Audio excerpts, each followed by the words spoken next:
Hello, Martin Camden here, video number 4. Now, the first 3 videos have been sort of spontaneous, off-the-cuff stream of consciousness.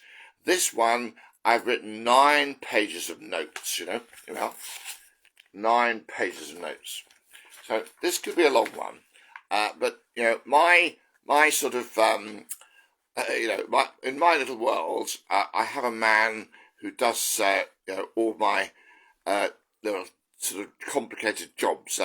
He's a guy called Rajesh. He lives in southern India, and I'm going to get him to break this very long video down into little segments with subtitles. So, occasionally I might mention in passing, right, we're moving from one topic to another. So, Rajesh and my editor, please, put the whole video on YouTube, Facebook, YouTube, and but also chop it into chunks with suitable titles. Now, the title for the whole of this presentation, scripted with a few notes, is something I'm aiming for, a certain kind of world peace. The world peace is advocated by Nichiren Buddhism, and in Nichiren was a Buddhist priest in ancient Japan, and I won't go into the detail, but what they're aiming for is world peace through individual happiness, and they call it Kosen Rufu. I want Kosen Rufu to become a buzzword across the planet. I don't know what Kosen Rufu means, precisely word by word in ancient Japanese. But what it means, in a nutshell, is world peace through individual happiness. Now, what this means, in my mind, is that every individual can celebrate their own unique individuality, and each individual seeks happiness or achieves happiness in their own individual way. Mind you, some people may be loners, getting happiness in their individual way. And some people may form into groups of similar-minded people, groups of 100, groups of 1,000, groups of 10,000, 100,000, a million. It doesn't matter how small or big, but each individual or group, or individual or family or community or country or nation, well, everyone is so is so satisfied, not, a problem in this world is disgruntlement. Almost everyone, maybe not everyone, but almost everyone is disgruntled in one way or another. For different reasons, but now, in the world peace that I envisage, there will be no disgruntlement. Everyone will be happy enough, and they're happy enough in their own domain not to worry about what's going on elsewhere. So the main thing that will disappear is grass is greener syndrome. An example of this is feminism. The female collective, as it were, thought, they looked at the man's world and they thought the grass was greener. Now, a very large number of women are now saying, well, the grass wasn't greener, the grass was different, suitable for some and not for others. And a lot of women say, we've been betrayed by feminism. We've been lied to. Our lives are totally fucked up because we swallowed the feminist lie. And I'll come on to this, but swallowing lies, swallowing plausible half-truths is a massive, massive problem that I'll come on to. Back to Kosen Rufu, world peace. What will a peaceful world look like? Well, I have 4 words here written down to the title for this whole presentation. We are aiming for peace, harmony, congeniality, and conviviality. Now, I love those 4 words. Now, one thing though, I think we're in the world, in the eventual world order, peace and harmony, etc., we're still going to be divided into nations, and those nations are going to have different characteristics. Fine, but again, there shouldn't be too much grass is greener syndrome. But perhaps those that want to move from one culture to another should be facilitated in doing so, at the family level. I mean, much like in the United States and this federation, in theory, one should be able to, if you don't like the setup in one state, you can move to a state that's more congenial to, your particular family style. I mean, take abortion. I mean, people are saying, well, okay, if you can't get abortion in your state, move to a state where abortion is extremely, liberalised. But I don't know. I mean, I think, when it comes to that kind of issue, well, I'm not going to I'm not going to touch the abortion debate in this video, except, I want to create a world where people, aren't polarised, aren't at each other's throats over this issue or that issue. I'll come into this about negotiation for compromise skills, and not just any old compromise, but compromises that can stick, and be long lasting, But I'll come into that. So with these different nations, I've written down my notes. Do as the Romans do. Now, I'm going to come up with an extreme example here. Some people seem to think debauchery is okay. I mean, okay, I don't mean to have a go at gay people. Most gay people, I know are wonderful in one way or another. Just like, straight people can be, appalling in one way or another. But, I mean, it bothers me when gay people have orgies with the intention of everyone catching AIDS. Well, that's sort of going too far for me. And but in the UK, they're relying on the NHS. If they get AIDS, free healthcare will keep them alive. Now, if the taxpayer said, well, no, we're not, people with AIDS, we're not going to keep them alive, then these people are into gay orgies, and so they want to catch AIDS so that they can then have more orgies without, they've already got AIDS, so they have more AIDS. Once they've got it, so they can have more orgies. Anyway, I don't want to spend too much time on this. A massive example is there might be one nation where debauchery is sort of seen as, well, liberal. If, whatever floats your boat, if debauchery, a bit of a strong word, degeneracy, debauchery floats your boat, fine. And there might be another nation at the opposite extreme, debauchery, absolute no-no. I mean, an example of no-no is the, I don't know, do people know about the I don't know how to pronounce it, the Amish, the Amish in America, this strict religious grouping, and they don't allow anyone to have fun. Having fun is not allowed. Parties not allowed. Singing is not allowed. All the women have to dress the same. All the men have to dress the same. Mind you, one interesting about the Amish is they allow their kids, when they get to about 18, they allow their kids to spend a year in the sort of quotes normal world, and if they prefer the normal world, they can stay there. And if they sort of want to make the sacrifices necessary to be, to sustain the Amish community, they can come back again. I mean, one wonderful thing about the Amish community, I mean, there's lots of things that people would condemn. One wonderful thing is when people get married, the whole community builds them a brand new house, a brand new log cabin, sort of really fit for purpose, wonderful log cabin house. So isn't that wonderful? You never have to worry about a roof over your head. You get married, the whole community builds you a new, log cabin house, whatever. So for you to have family life, husband, wife, and however many children, whatever. Okay, I've got that out of the way, have I? so to recap, the title of the whole presentation is how to get to how to fulfill on the desire for a world where there's peace, harmony, congeniality, and conviviality, and different nations, with different sort of like ways of doing things, but well, common morality. There's a big problem where there's more than one morality. Moralities clash, and Professor Peterson and I very much believe in the power of behaving ethically. Now, it is always possible to behave ethically, but what actually fucks things up is morality in collision.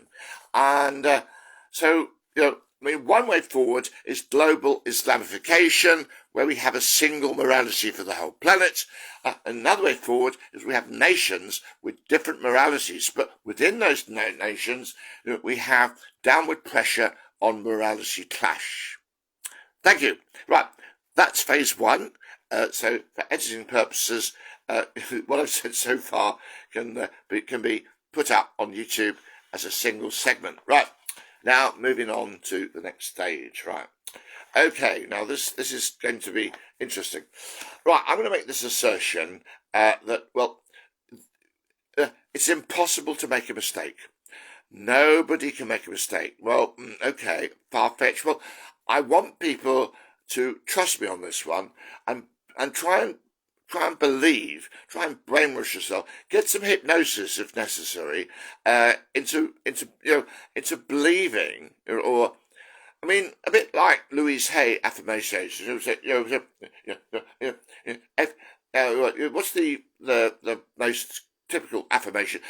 Every day you look in the mirror, you brush your teeth in the morning, and look in the mirror. Every day, in every way, I'm getting better and better. Which is a sort of brainwashing, isn't it? But it works. It works well. If it's done properly over time, it works. It disables the inner critic, that little voice in your head that's always telling you you're a bad little boy. Anyway, so brainwashers would get some hypnosis if necessary, or what affirmation could you do? Just when you brush your teeth, look in the mirror. Do you know? I think Martin may have a point. Maybe there's no such thing as a mistake. I'll give an example. My first attempt at this video number 4, I accidentally recorded it on my smartphone instead of doing. In an unthinking moment, I recorded it on my smartphone instead of on Facebook Live. I then, the shenanigans I went through a thing, oh my God, I made a mistake.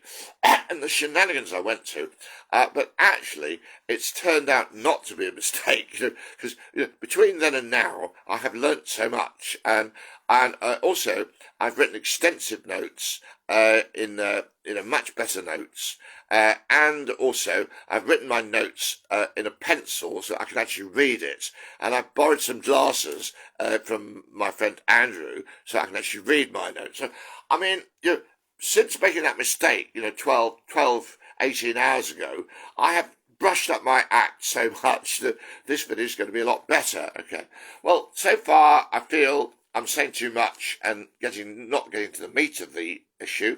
The meat of the next issue, the next segments that Rajesh might want to edit down. Suspend all judgment for a moment and believe it's impossible not to make a mistake. Now, I've said for a long time, a sort of almost a mantra, there's no such thing as coincidence, there's no such thing as a mistake, there's no such thing as an accident, there might be such a thing as an accident waiting to happen. Probably not, but, for example, an earthquake, Yellowstone Park in California is destined to blow up, big time. But we know that earthquakes happen, I don't know, every 6,000 years or something, the big one. And we know the big one is overdue, but, an accident waiting to happen, it will happen sooner or later, but when is anyone's guess. But I'll come on to that. So, take it on trust. If you can, if you can't, you can't. If you can, you can. Take it on trust that there's no such thing as a mistake, a coincidence, or an accident. Okay. Now, and also, the modern world, certainly in the UK, has gone what I call empiricism mad. And what I mean by empiricism, the government won't act on experiential evidence. They do, well, experiential evidence, we can't put it down, we can't be certain about it, and we don't want to make a mistake, and the electorate will vote us out of power. So, we'd better make sure that everything we do is backed by evidence, concrete evidence. And, I have a bit of a problem with empiricism. This concept that if you can't, one way of putting it, if you can't smash it to pieces with a baseball bat, it doesn't exist, or we should treat it as if it doesn't exist. And taking it one step further, if you can't smash it to pieces with a particle accelerator, it doesn't exist. Now, this is very, very limited, oversimplistic thinking. There is more to life than things you can destroy with a baseball bat. Believe me, I'm going to come on to this. There's materialism and there's spirituality, and we've got the balance wrong. Materialism is winning over spirituality is beginning to fight back, and we need a world with materialism and spirituality. But spirituality, in my view, spirituality needs the upper hand. And Albert Einstein's full of great quotations. There's one about this, something like intuition or imagination is the gift, and rational thinking should be the servant of the gifts. Well, actually, in the modern world, it's the other way round. It's the rational mind which is sort of ruling the roost, sort of thing, and imagination and creativity and intuition are. Well, when it tries to leak out, it often leaks out as mental illness. So the people with the most potential for happiness tend to end up in asylums, mental hospitals like me. And in a nutshell, I'll come on to this. Child abuse, unaware child abuse sows the seeds of mental illness later in life, and some mental illnesses are socially acceptable and some are not. And the politicians want to keep the loonies off the street so they continue getting voting, and the psychiatrists and the pharmaceutical industry say, well, we can keep the loonies off the street if you give us enough money, and hence a psychiatric system that doesn't work. And Robert Whittaker writing a book called Anatomy of an Epidemic. There is an epidemic of mental illness in the world because the response is wrong. If the diagnosis is wrong, the remedy will be wrong. The diagnosis of mental illness is wrong. Psychiatry has not got a clue as to what's really going on. There's a schism between psychology and psychiatry. Jordan Peterson and I are psychologists, and psychiatrists are on a weird planet. They're on a weird planet with a weird agenda. There's a schism between psychology. I went to a meeting once, where I sort of try and protest my innocence, and at that meeting, my psychologist was with me, and the psychiatrist was in charge. And after the meeting, my psychologist said, Martin, your performance was wonderful. He said, you were calm, cool, collected, assertive, total capacity, very reasonable, absolutely, I'm behind you 100%. And I said to him, why didn't you say something to the psychiatrist? And my psychologist said, because they wouldn't understand. Oh my God. I can sort of laugh about it now, but gosh, the last 26 years, I've done a lot of the opposite of laughter, I can tell you. And I have been close to suicide, but when you have God on your side, even if God is a poetic metaphor, Jordan Peterson says he acts as if there is a Christian God. He acts as if Christianity is the master scripture, but whether there is a real God behind the poetic metaphor, don't go there. The best minds in the world, philosophers, have been arguing, I can prove God exists, I can prove, I've always thought you can't prove God or not God. And Stephen Hawking, before he died, he wrote this book called The Grand Design, and in this book it starts off talking about, model. Science he calls is based on critical realism, and he talks about human beings. Model dependent reality. Now, there are. Read the book, The Grand Design, if you're up to it. My mother wasn't up to it. It really is the theory of everything. But there we are. But this model dependent reality. Human beings. Inside our minds, we build models of what seems to be out there. There's something out there that our senses perceive. We don't just have the five senses. There's much more than that. But our senses perceive, so-called reality, and our brains build models. Now, if those models, help us to predict what will happen next, it empowers us to look for happiness, find happiness, and hold on to happiness. If to the degree that our models are defective, then we will stumble through life or end up in the shit. I've got a tickle in my throat, but I've got myself a drink.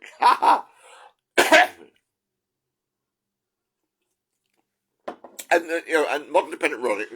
Stephen Hawkins, in his grand design, he said, well, if your model is that there's a God who's omni this, omni that, omni everything, omnipotent, can do bloody anything at any moment, you said you cannot fault that model. You cannot fault it. Well, if you interpret the model with integrity, you cannot fault it. But also the scientific model, critical realism, that's hard to fault also. So whether you choose one model or the other is a bit arbitrary. If your model hangs together, fine. But the next person may have a different model that also hangs together. So how do you choose between models? Well, in the book The Grand Design, Stephen Hawkins gives some guidelines as to why to choose one over the other. But at the end of the day, he had an agnostic position, which was, take your pick. Go for what suits you. He gives some guidelines for choosing, but take what suits you. But before he died, he nailed his colours to the mast and came down on the side of atheism. Maybe because a life in a wheelchair. Well, the doctors expected him to die in his 20s because he used his brain. They said about using the brain, which heals the body. And gosh, he survived. I don't know how old he was when he died. But having lived that sort of life, writing books, with the help of colleagues, by blowing into a tube connected to a computer, I'm not surprised he concluded that there was no God before he died.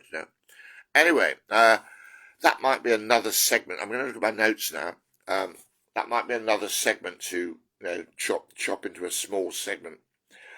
So as well as empiricism, it's sort of like writing a thesis and then saying QED.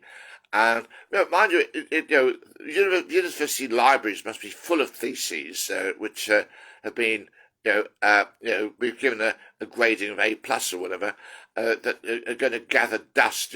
I think we should sort of put all university theses on the internet and and make them accessible. There's a wealth of knowledge out there hidden away.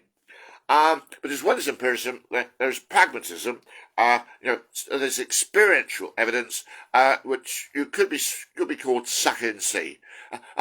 Prayer. What do you mean pray to God? God might not exist. So what's the point in praying to God when there might not be a God? Well, perhaps when you talk to God, God is a metaphor for the subconscious mind. You're actually talking to your subconscious mind, programming your conscious mind. You see, Derren Brown is another, for those, if you don't know him, he's a showman. He's into psychology too, and he does clever tricks, TV program called Tricks of the Mind. And what was I going to say about him? Yeah, I don't know. One of his shows, he did a social experiment on a whole village, and he proved that people who consider themselves unlucky were not looking for lucky breaks. People who consider themselves lucky were looking for lucky breaks. Wonderful stuff, And so, if you can change something, if prayer changes your mindset from being pessimistic about lucky breaks to being optimistic. So if you're pessimistic, you walk around with your eyes closed. If you're optimistic, you walk around. Derren Brown, this guy that was pessimist, he knew this bloke was going to walk round the corner. He put a £50 note on the pavement, and this guy who considered himself unlucky didn't notice it. QED. Okay, moving on. I'm only a third of the way down page number 1. Right, new segment. Que sera, sera. Wonderful wonderful song actually. Look it up on YouTube. I think Doris Day singing. Que sera sera.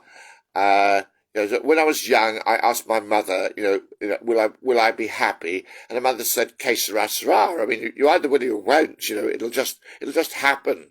What happens happens.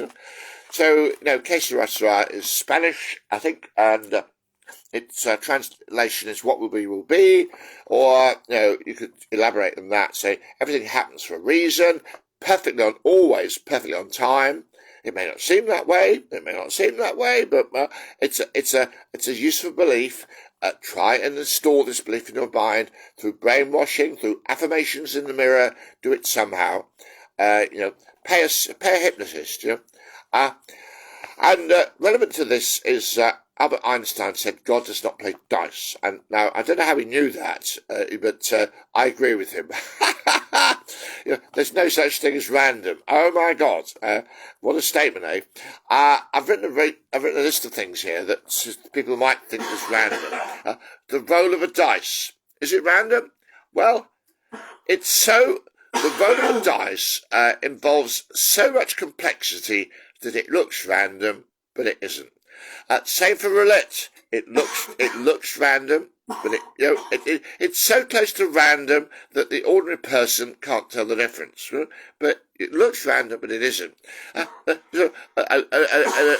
zillion sperm trying to fertilize an egg looks random, but it isn't. Hurricanes and typhoons looks random. Which houses get blown over by hurricanes? Which houses get flooded? It looks random. It's so close to random, it may as well be random, but it isn't. Volcanic eruptions looks random, but they're not. Earthquakes looks random, but they're not. And the really big one, I think, from a scientific point of view, is radioactive decay. Oh, now, I am actually, this kind of video, I'm fleshing it out with information at every level. On the one hand, I'm talking to, cutting-edge scientists. On the other hand, I'm talking to people in the helping industry who need more information than most. And I'm also talking to the everyday person who really has got other things. They think that, well, life's too short to become some kind of specialist helper. Life is too short to become a Mother Teresa. Life is too short to become a motivational speaker like Anthony Robbins. And life's too short. Each their own. If you're absolutely fascinated by academics, that you want to be a cutting-edge scientist in this field, or a historian, or an archaeologist, well, each their own. But the percentage of people who get involved in these incredibly specialised, PhD thesis areas, well, it's not for everyone, is it? I mean, it's some people. If you have a calling to be a scientist, fine. If you're calling to be a theologian, fine. And also, this male-female debate. I mean, should women be preachers? Debate. I think now, on average, as things stand, more men may want to be theologians than women. Okay, on average. That average might change over time. In 100 years' time, it might be the other way round. But anyone who has, my view, anyone who has a calling. What does calling mean? If you look at a dictionary, about having a calling, what would it say? I haven't looked it up. But how do you define having a calling? Yeah. I think I've had a calling to do something. I can't pin it down right now. I've had a calling to end up. Well, no, I digress. I digress a lot. We all have a narrative about our past, a childhood. We all have a narrative, a story. Now, the narrative is a story. The facts are a series of happenings. Event 1, event 2, event 3, event 4. The facts are event, sequence of events. Now, the story we tell about that sequence of events, we either tell a story that makes these events seem horrendous, or you can retell the story to make it sound not too bad. Now, I've sort of retold my childhood story. My mum and dad said, well, look, the world's in a mess. It's little Martin, 3-year-old Martin. In transactional analysis, there's a concept of the little professor. So perhaps little Professor Martin, unencumbered with the nonsense of the world. My parents said, well, look, the world's in a mess. We haven't got a clue. Martin, it's over to you. Do you think you can fix the world's problems? And little Martin said a very stupid thing. Oh, well, Mum, I'm not sure, but no, you obviously have confidence in me.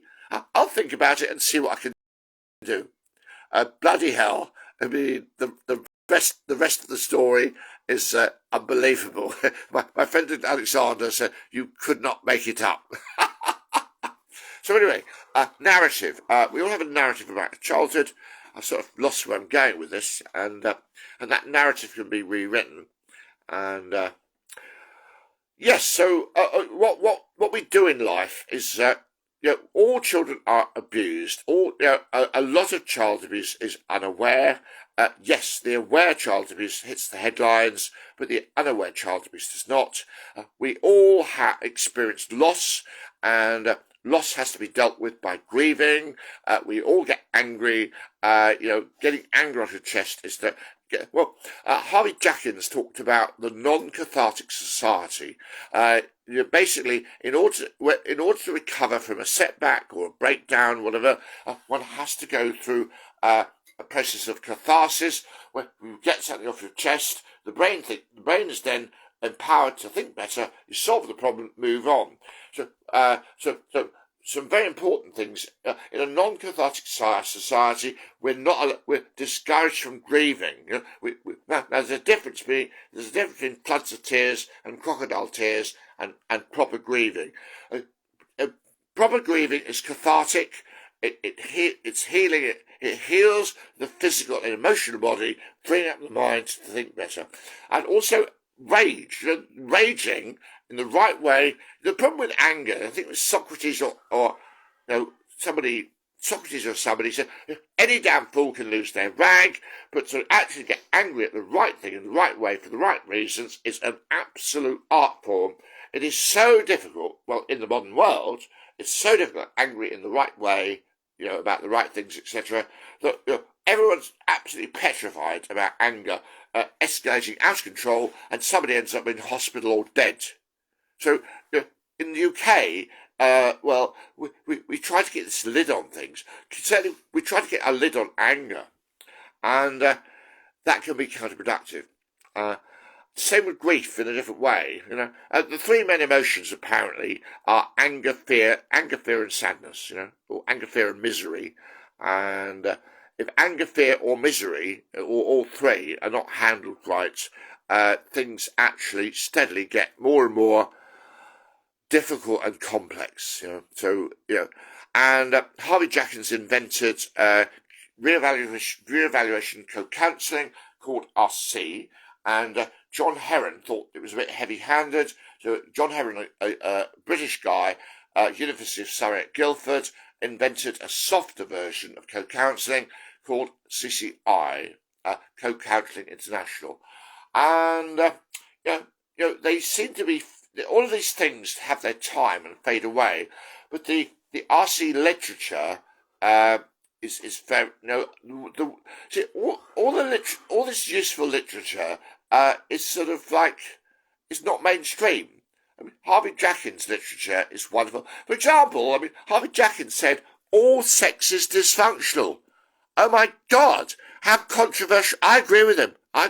Sex is it's so easy. Even making up sex. After an argument, making up with sex, not a good idea. Well, I don't know. Whatever. But these things need discussion in the right places.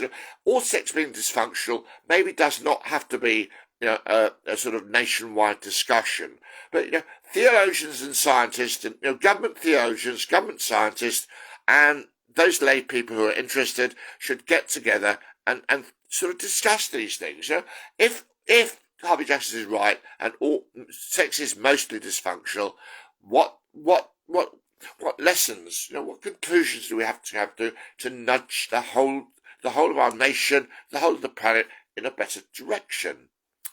But anyway, so co-counselling literature. I think they still have a monthly magazine, the co-counselling community, called Present Time. I mean, I don't need to go there. I've sort of covered this ground in different ways. But anyone interested in, what is a non-cathartic society and what to do about it? If Present Time is still a monthly magazine, try and Google it, see if it exists, and get a copy. It could be a bit of an eye-opener. Another piece of literature which is off mainstream radar is Alice Miller. Alice Miller, she wrote loads of books, all on the same theme, that children are being abused unawarely. Well-intentioned parents, well-intentioned teachers are actually caused. There's a Philip Larkin poem called "This Be the Verse," and I can't remember it verbatim, but my version, there's two verses. Verse 1, my version is, they fuck you up, your mum and dad. They may not mean to, but they do. They pass on all their hang-ups and a few extra fuss for you, Now, in my family, my parents put up with absolute incredible shit. And, I'm great, yes, they gave me an enormous number of problems to deal with. I wish I hadn't had to deal with these problems. But I can see clearly that I had a better childhood than they did. My childhood was in some ways pretty damn rotten with compensations, but my mother's childhood and my father's childhood and aunts and uncles, the aftermath of the Second World War, living through the Second World War. My father was full of anecdotes. In South Wales, where the Germans were bombing South Wales to the coal or something, my surname's Camden, Martin Camden, right? The Camden family were all in the air raid shelter, all generations, children up to old ladies, and my father described it like this. He said, all these people in this bomb shelter, the bombs were dropping, wee, wee, and the women, certainly the older women, were wailing and crying their eyes out, chaos, wee, another Camden family gone, wee, another Camden family gone, wee, fucking hell, and some of us think we have it hard, I'm going all over the place a bit, but, there's a guy on the internet somewhere, obviously a thalidomide victim, no arms and legs. Well, he's got a couple of deformed feet and a couple of deformed arms, and he does public speaking. He lives a rich life. Even though he's got arms and legs, he jumps in a motorboat and goes zooming off across the sea, having a great time. And he sits on a table addressing a load of school children, and he refers to his deformed feet. And this deformed. He said, "It's my chicken drumstick. My deformed foot is a children." And he's so inspiring that some of the girls in his, well, I don't know why just the girls, but this is in the video. You can watch the video. Some of the girls, they see his inspiring talk, and they start crying their eyes out. They start thinking, "My God, I thought I had problems. I don't have problems. Compared to this guy, I don't have problems. Oh my God, I'm a nutcase. I'm moaning about nothing. I find it interesting, moving, enlightening, but, okay, let's not try and digress too much, or this video's going to go on forever. But, to nutshell 65 years worth of sort of rather up and down crazy experience, it's going to be a bit of a challenge. So here we are. So we're at case restaurant, everything happens for a reason, God does not play dice, things that appear random, that appear to be random, well, they're so complex, they're close to being random. Rolling a dice, roulette, sperm and eggs, hurricanes, typhoons, flooding, natural disasters, volcanic eruptions, earthquakes, and this is the really scientific one. So if you're not scientifically minded, if you failed your physics GCSE, your O-level GCSE, whatever, GCSE, switch off temporarily. We don't have to switch off. What your conscious mind doesn't understand, your subconscious mind will take on board and start thinking about. So, radioactive decay. Well, when a radioactive substance sort of gives off radiation, it has something called a half-life. So if the half-life is 5 years, then in 5 years' time, it's giving off. In 5 years' time, it's giving off half as much radiation, and another 5 years, it's giving again half. So after 5 years, it's giving off half. After another 5 years, it's giving off a quarter. After another 5 years, it's giving off an eighth, and so on. And this is called a half-life. And but how does zillions of atoms? How does an atom know that it's its turn to decay? How can it possibly? How can these atoms? How can an individual atom know it's my turn to decay? Well, believe it. Well, let's use the lightning example. Why does lightning? I don't know if lightning goes from ground to sky, or ground to cloud, or cloud to ground. I don't really care. Lightning zigzags, doesn't it? It looks like it zigzags down, doesn't it? But why does it zigzag? It's finding the path of least resistance. Like a stream flowing down a mountain. It's finding the path of least resistance, and this is the case with lightning. It zigzags because it's we think it's random, but actually, when the potential charge is big enough to connect cloud to ground, that electricity finds the path of least resistance and zigzags down. So, random? Is it random? No, it isn't. But it is. Jordan Peterson keeps on saying how complicated things are, and you don't respect complexity. Albert Einstein said, oversimplificate. If overcomplicating things is nowhere near as bad as oversimplifying. And I'm a straight man, so I give a lot of examples about women. Men are just as bad in a different way, but the oversimplification of some feminists is, what's the problem? Men are the problem. That's it. We've nailed it. Why men are the problem? Because they're aggressive. Women aren't aggressive. Men are. So men are the problem. Aggression is the problem. And they're sort of right, because toxic masculinity is this idea that might is right. If you can't come to a verbal agreement, then this world isn't big enough for one of us, so one of us has got to die. Pistols at dawn. Pistols at dawn. One of us has got to die, and it doesn't matter which. It does matter which. We want truth. We want good to reign over evil. Now, if one of us has got to die and it's random, might is right, then maybe 50% of the time the bad guy dies, and 50% of the time the good guy dies. But I think it's worse than that. The bad guy is probably better with a pistol, so therefore the good guy is going to die more often. No wonder the world's in a mess. So toxic masculinity is this might is right, where women say, well, look, now Hillary Clinton claimed to be a good negotiator. I believe her. I haven't got evidence for this. When Hillary Clinton said, I am a great international diplomat, I bloody believed her. But when she said all women should aspire to be president, that's bollocks. I won't go into that. Anyway, talking about this complexity, some systems are unstable. I'll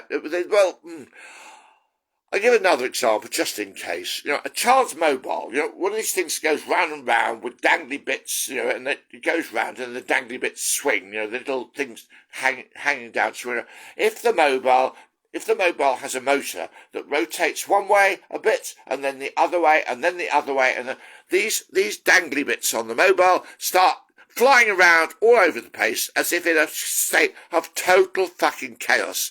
So, but even that kind of seemingly random chaos is not random.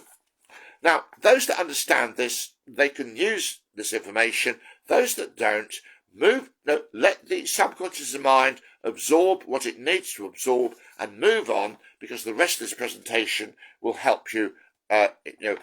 Different parts of this presentation are going to help different people in different ways.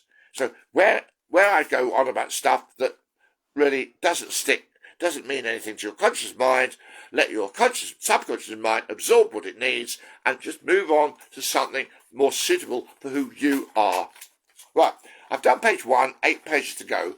Now, I might find I get faster and faster because I'm covering stuff I've written down later that I may have actually accidentally covered sooner. So page 2, and possibly a new segment for my editor to chop this down into little bits. Right, the next title, Everything Evolves. Evolution is everything. Now, it's not just evolution of the species, everything evolves. Since the dawn of time. If there was a Big Bang, and I've got my doubts about that, but does it really matter? How the universe started, does it really matter? Shouldn't we really start with today and think about the future and think about the past where it's relevant to the future? So what's most now is the most important. Then the next hour is now is most important. The next hour is important. Well, Stephen Covey said, habit number 2, start with the end in mind. So one should speculate about the end. Well, if my life, the Bible says, oh my God, Martin's mentioned the Bible is a nutcase. Oh God, the Bible is the wisdom of elders 2,000 years ago before the rise of science. So it's not irrelevant. It might be partial nonsense. It was very relevant in those days and maybe less relevant these days because of evolution. Everything evolves. So, everything evolves in parallel, and these things that evolve in parallel, I think I've written these down: language, culture, tools, wisdom, scripture, science, technology, and also, and there's a bit of a war between wisdom, good versus evil, and the techniques of good are evolving, and good and evil are in a war, have always been in a war, and the techniques of good have been evolving, and the techniques of bad, evil have been evolving, and sometimes good gets the upper hand. In some situations, good gets the upper hand. In some situations, bad gets it. But the war, the good and evil, the war carries on, and all these things evolve in parallel. So there's nothing is totally irrelevant. Everything has relevant. Everything is in collision with everything else, and those collisions cause evolution to go off in different directions. Now, that's the detailed explanation for those that are up for the detail. But to say something else about evolution, we say evolution simplistically is survival of the fittest. So therefore, organisms that can adapt to their environment survive, and those that don't. And human beings are successful because if depending on the definition of success, because we have a brain that enables us to adapt to living in Greenland in igloos, to living in deserts, as nomads, to living in places of scarce resource. All parts of the world are different in climate and resources, and we are so adaptable. We're quite successful in terms of numbers. 8 billion people by November. This coming November 2022. 8 billion people. I think that's a lot. And if you define success in terms of number of entities, then 8 billion. Mind you, the lot could be wiped out. If Putin manages to start a nuclear war, MAD, mutual assured destruction, bloody hell. You say we're successful, but 8 billion people success, but, one wrong move in the modern world and bang, nuclear winter, we're all wiped out. Or an asteroid hits us. A big enough asteroid wipe us all out. So, we claim, it looks like success, 8 billion people, wow, how successful. All different environments, how successful. But then, nuclear war, bang, it's all gone. Asteroid, bang, it's all gone. And we all have this sense of insecurity. We're all another thing all human beings have in common is insecurity. Feeling inadequate. We are so vulnerable that we feel insecure. And our ability to rise above that insecurity, we doubt our ability, without the help of the God concept, we doubt our ability to rise above these insecurities. And so we feel most of us feel at some level, whether we now are not, inadequate, But I mean, God theory, God language, God theory, God scripture, and the scriptures of all religions have evolved and have their uses and pros and cons. But anyway, so vulnerability, insecurity, inadequacy, and then transcendence to a better way of living. And and if we have heaven on earth, and then an asteroid wipes us all out, so be it. If we have heaven on earth, we won't wipe ourselves out with nuclear winter. Now, if we have peace and happiness on earth, congeniality and conviviality, well, an asteroid might wipe us out, but a happy civilization would have been wiped out, and some people think, well, a chaotic civilization, the asteroid is doing us a favour, like Noah's flood, a diluvian event.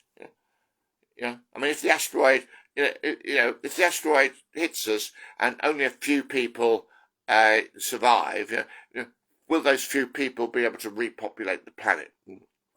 I'm so tempted to drop in a bit of misogyny. What went wrong with Noah's flood? Noah's wife was a drunken idiot. She didn't want to get onto the ark. She wanted to stay with her female mates getting pissed. And the children actually carried her onto the ark. Well, is that true? Or is that something that Benjamin Britten... There's a British composer, Benjamin Britten. He's written a sort of like an opera, if you like, to be staged by a load of children. And in the story, the children, Noah's wife didn't want to get on the ark. She was getting pissed with her mates, and the children carried her onto the ark. Now, was that a big mistake? Look, drop it. Don't get upset. Drop it. If it makes you laugh, it makes you laugh. If it doesn't, it doesn't. If it works for you, take it on board. If it doesn't, your subconscious mind will take on board what it needs. Move on. The next segment of what I say may be of more relevance to you. Right. So, survival of the fittest is also evolution. Survival of the fittest is also non-survival of the unfittest, and evolution, certainly in evolution of species, is heartless. It's absolutely heartless. It's compassionless, ruthless, cruel. Critics, atheist critics of God say, how can God, possibly create a universe where babies are born with serious deformities? They either had horrible lives, or they die within a few days, or stillbirths, miscarriages. How can a God allow a world with so much horror? That wouldn't it be nice if this horror didn't exist? But the thing is that evolution is just evolution. It's constantly survival by adapting to environment. And the environment consists of a load of stuff all evolving. Everything's evolving in relationship to everything else evolving. And what I'm trying to say, evolution itself, all these evolutions are heartless. They are mechanical. Absolutely, 100% mechanical. So there's no heart, there's no love, care, compassion in evolution, and and basically, in the Bible it says, in the beginning was the Word, and the Word was God, or God was, I can't remember it. I say evolution equals God equals evolution. God and evolution are two sides of the same coin, and there may not be a God. The God language is something that has evolved as human beings have evolved, as culture has evolved. God language has evolved, and different cultures have come up with different names for God. And I say in all my letters these days, may your favourite gods or saints guide you well. Now, there was a British comedian called Dave Allen. Every show he said, may your God go with you. Well, I've taken that one step further. May your favourite, in this moment you have favourite gods and saints. next year you might change your mind, have different gods and saints. May your favourite gods and saints guide you well. Now, I have a few gods, if you like, or saints. Nelson Mandela, Martin Luther King, Voltaire, Einstein, Jesus, Muhammad, Margaret Mead. For some reason, Florence Nightingale, she cared about men. She cared about soldiers dying of infection, unnecessary deaths because of lack of hygiene. And Florence Nightingale was a mathematician. She invented the pie chart to explain to the generals why hygiene was necessary to stop soldiers dying of infection. Florence Nightingale is my greatest female hero. There are other funny females like Boadicea, or sometimes I think it's pronounced Boudica or Boadicea. She was this queen, this warrior queen, and she got all her rebellious soldiers, and they took in the Romans, and the Romans bloody massacred them.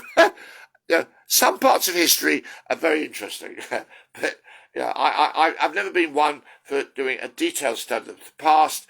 I'm interested in the future, and when trying to design a good future, there are some lessons from the past which should not be overlooked. So everything evolves now.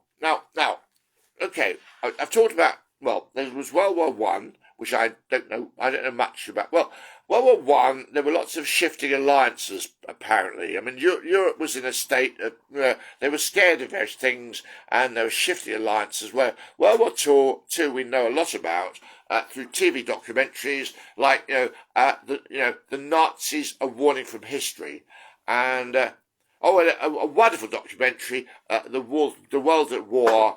And I absolutely love the theme music. La da da da da da da da. I can't do it justice.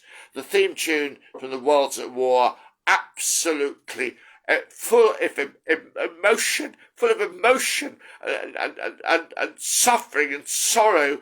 Wonderful. If music isn't your thing, it isn't your thing. It's no crime to get passionate about music like I do. It's no crime to get passionate about other things other than emotion. There are no rights and wrongs. As Shakespeare said, there is nothing right or wrong in God's universe, that thinking doesn't make it so. So I'd say I use God language, and I use God language deliberately, even though there might not be a God, even though God might be poetic metaphor. There is everything in God's universe has an upside and a downside. Everything. Now, I do tend to add a little exception. Everything in God's universe has an upside and a downside, except beating yourself up. Deal with your inner critic. Your inner critic is all the bad people in your childhood have taken up residence in your head. They're sort of like demons. They're monsters. There's a film called The Forbidden Planet, and there's this incredible machine which makes people's dreams come true. The civilization that built the machine was wiped out because of monsters from the id, monsters in the subconscious mind. This incredible machine brought those monsters to life, and the monsters wiped out the civilization. Amazing. Apparently my father said it's based on a Shakespeare play called The Tempest, but I don't know about that. The film, The Forbidden Planet, it was done on a budget, but actually they used the money so well. The Forbidden Planet was like a breakthrough in science fiction films, and this topic of an incredible machine, 22 miles long, with dials. Dial number one was number of watts. Units of power. The first dial was units of power, and then tens of units, hundreds of units, thousands of units, millions of units, billions of units. And when this machine turned the monster in the head, they had it had a steel door, well, not steel, it was made of an impenetrable metal. This machine, when it created a monster that penetrated this impenetrable door, the dials on the machine went berserk. The amount of power to create a monster from this man's mind. Watch the film. I mean, but if science fiction, science fantasy is not your thing, it's okay. There are no rights and wrongs. Nobody should condemn anybody for anything, really. Don't condemn someone for being a nerd or a geek, and don't condemn somebody who. Well, what's that TV program? Where they Beauty and the Geek. These beautiful women who weren't very academic at all. They matched them with these geeks who didn't really care about appearance, but they cared about. They saw them the answer to the meaning of life was to get intellectual, and they put these people together. And the beautiful women, they learnt to appreciate the geeks, and the geeks appreciated the beautiful women, even though they weren't that intellectual. They got to appreciate each other. Wonderful. Don't condemn anyone. Geeks should not stay away from beauties. Beauties should not stay away from geeks, But each their own, make your own choices, but don't condemn the choices of others. Okay. So moving on. So about world wars. Albert, this might be a new segment, okay? When it gets chopped up. Albert Einstein said, I'm going to quote Albert a lot. I don't know how World War III will be fought, but World War IV will be fought with sticks and stones. And I'm convinced we are in the middle of World War III, whether we know it or not. There are loads of polarities in this world. Far right versus far left. Pro-abortion versus anti-abortion. Are there other really prominent? There's quite a few polarities. And we're living with the help of the information age, with the help of the internet. The internet is just we're in the middle of a meme war. A concept. A meme is a concept. We're in the middle of a concept war. And people say, well, my concept, my conclusions are better than yours. And the other says, no, my concept, my conclusions are better than yours. We are in the middle of a meme war, and both sides of every argument are inventing new words. And the internet is exaggerating everything. New words, manosphere, mansplaining, feminism, feminazi, feminasty. I mean, both sides are inventing words. It's getting ridiculous.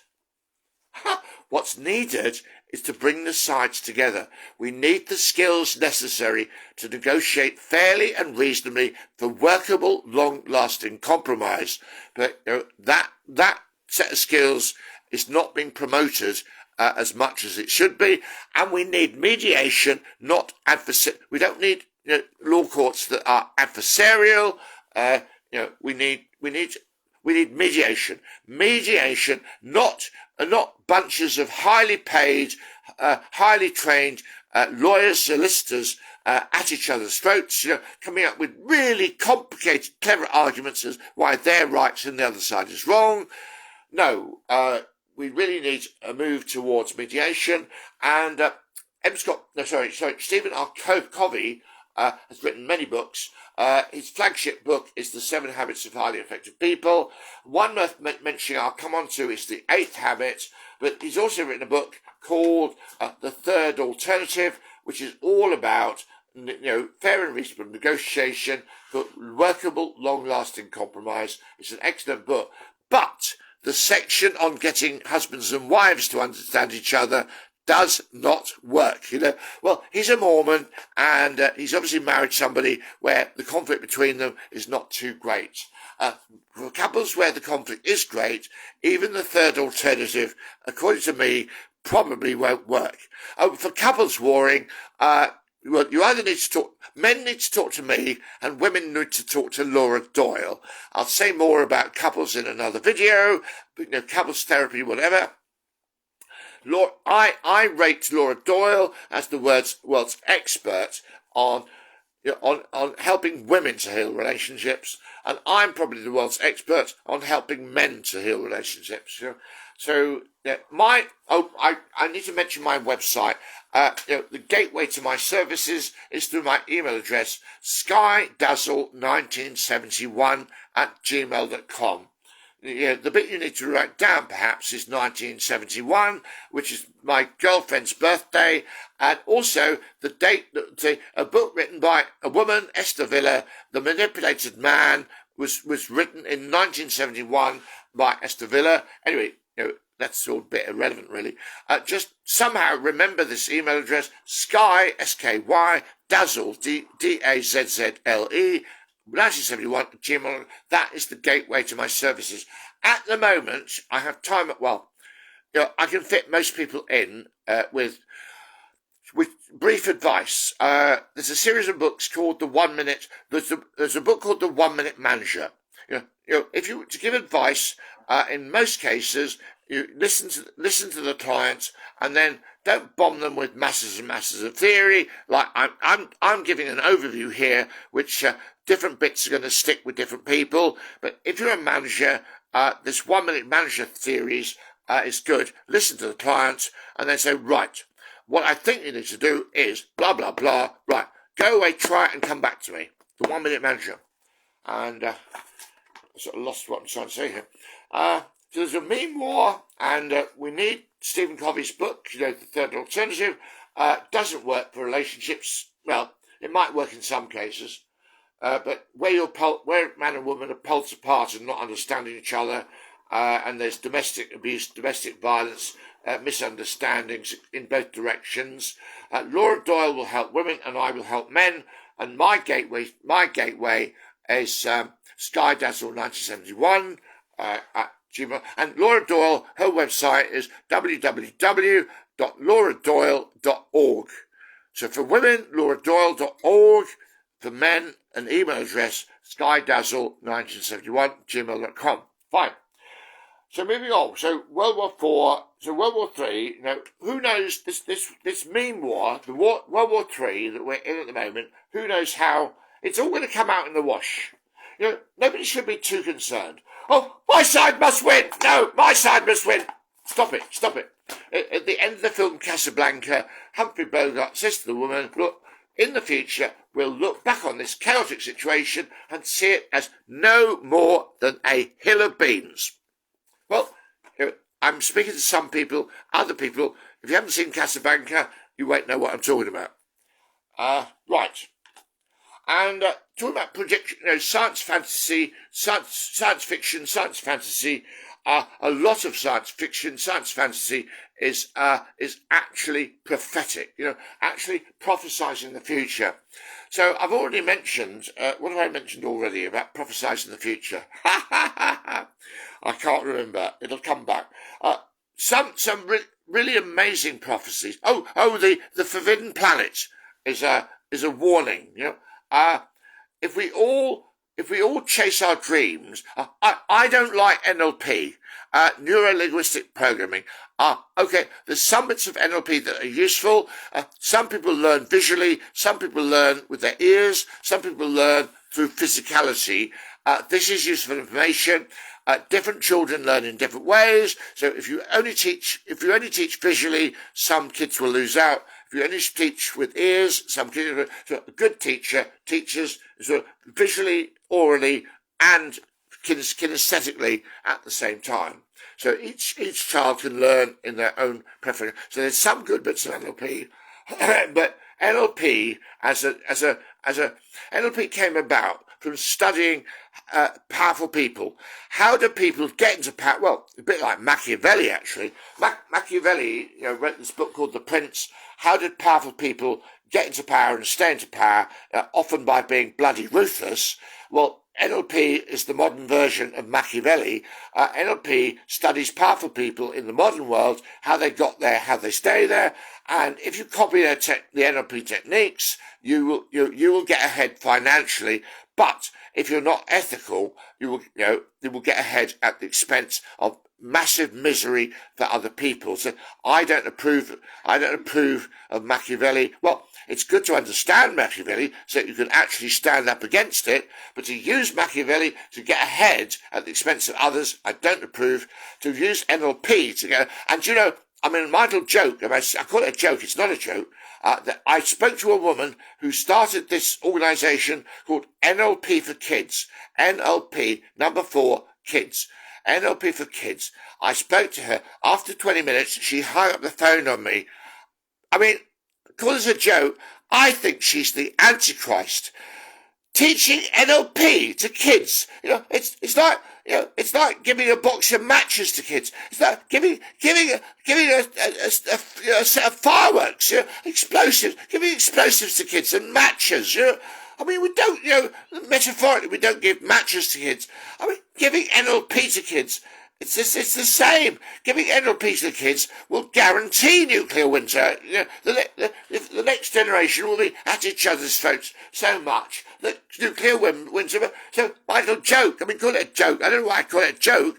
This woman who's promoting NLP for kids, she's the Antichrist. And darling, if you hear this message, come and take me on.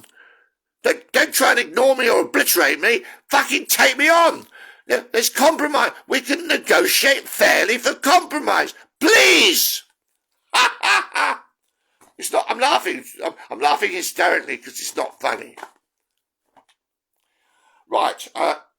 You know, again, we might start another segment here or not. You know, my editor will decide. So science fiction. You know, the Forbidden Planet, wonderful. And George Orwell wrote 2 very interesting books. 1984 was a criticism of where we might end up with right-wing politics, and Animal Farm was a criticism of where we end up with left-wing politics. Now, yeah, I think there's a bit of a debate here. I think we're going to end up in the centre. You know, politics, you know, compromise in the distant future or near or distant future. We're going to end up in the centre with you know, centrist politics. Pluralistic societies, some public ownership, some private ownership, fluidity where it's necessary. But there's a debate. Is it best to approach the centre? Well, some people want to go right and stay right. Some people want to go left and stay left. Some people want to go approach the centre from the right. And some people want to approach the centre from the left. I'm someone who wants to approach the centre from the left. So out of these 2 novels, 1984 is horrendous and Animal Farm can be improved upon. So I would approach the centre from the left, and Professor Richard Wolff is just like me. He wants to approach the centre from the right as well. So I want evolutionary left-wing politics, and Professor Wolff wants evolutionary left-wing politics. And when I posted on the internet, I said, well, Ian Duncan Smith, one of our British politicians, coined the phrase compassionate conservatism. And when I put compassionate conservatism on the internet, a large number of people burst into laughter. Compassionate conservatism is an oxymoron.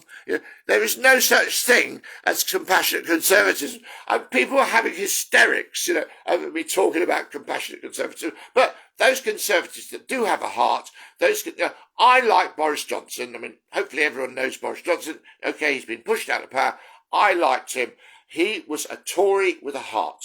Well, he was human. He was human. He's got kicked out. He's got kicked out of power for being human. For God's sake, we want human beings in running the country.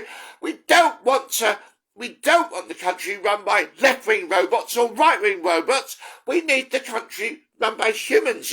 And Boris might in some ways be right-wing, some ways be left-wing. He might to and fro, but this is human. To be a left-wing robot or a right-wing robot is not human. For fuck's sake, we're kicking out the wrong people.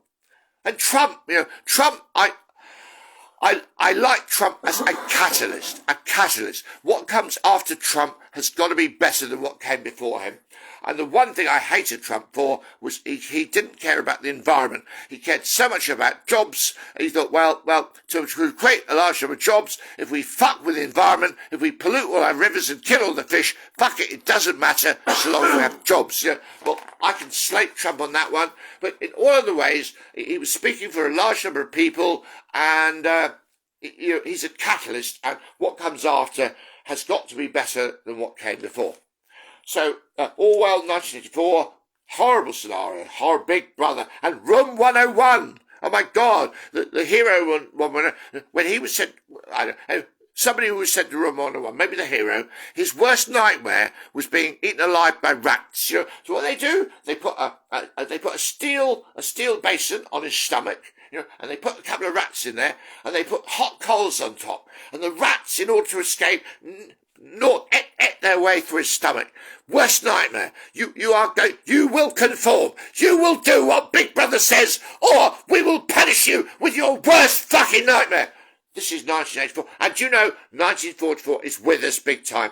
In 1984, the Ministry of Peace starts wars and funds both sides. The Ministry of Justice, well, justice at the moment, poor people get no justice, and rich people get what they want, even if it's not justice. Our justice system stinks. The education system stinks. 1954 in the UK is with us big time. And we're all bloody oblivious because we do nothing but watch game shows on TV and buy Happy Meals for the children. We live in a state of oblivion. It's fucking stupid. Ha ha! Wake up! Wake up! Some people are a quarter asleep. Some people are 3/4 asleep. Wake up! Listen to people like Russell Blunt, well, and even David Icke.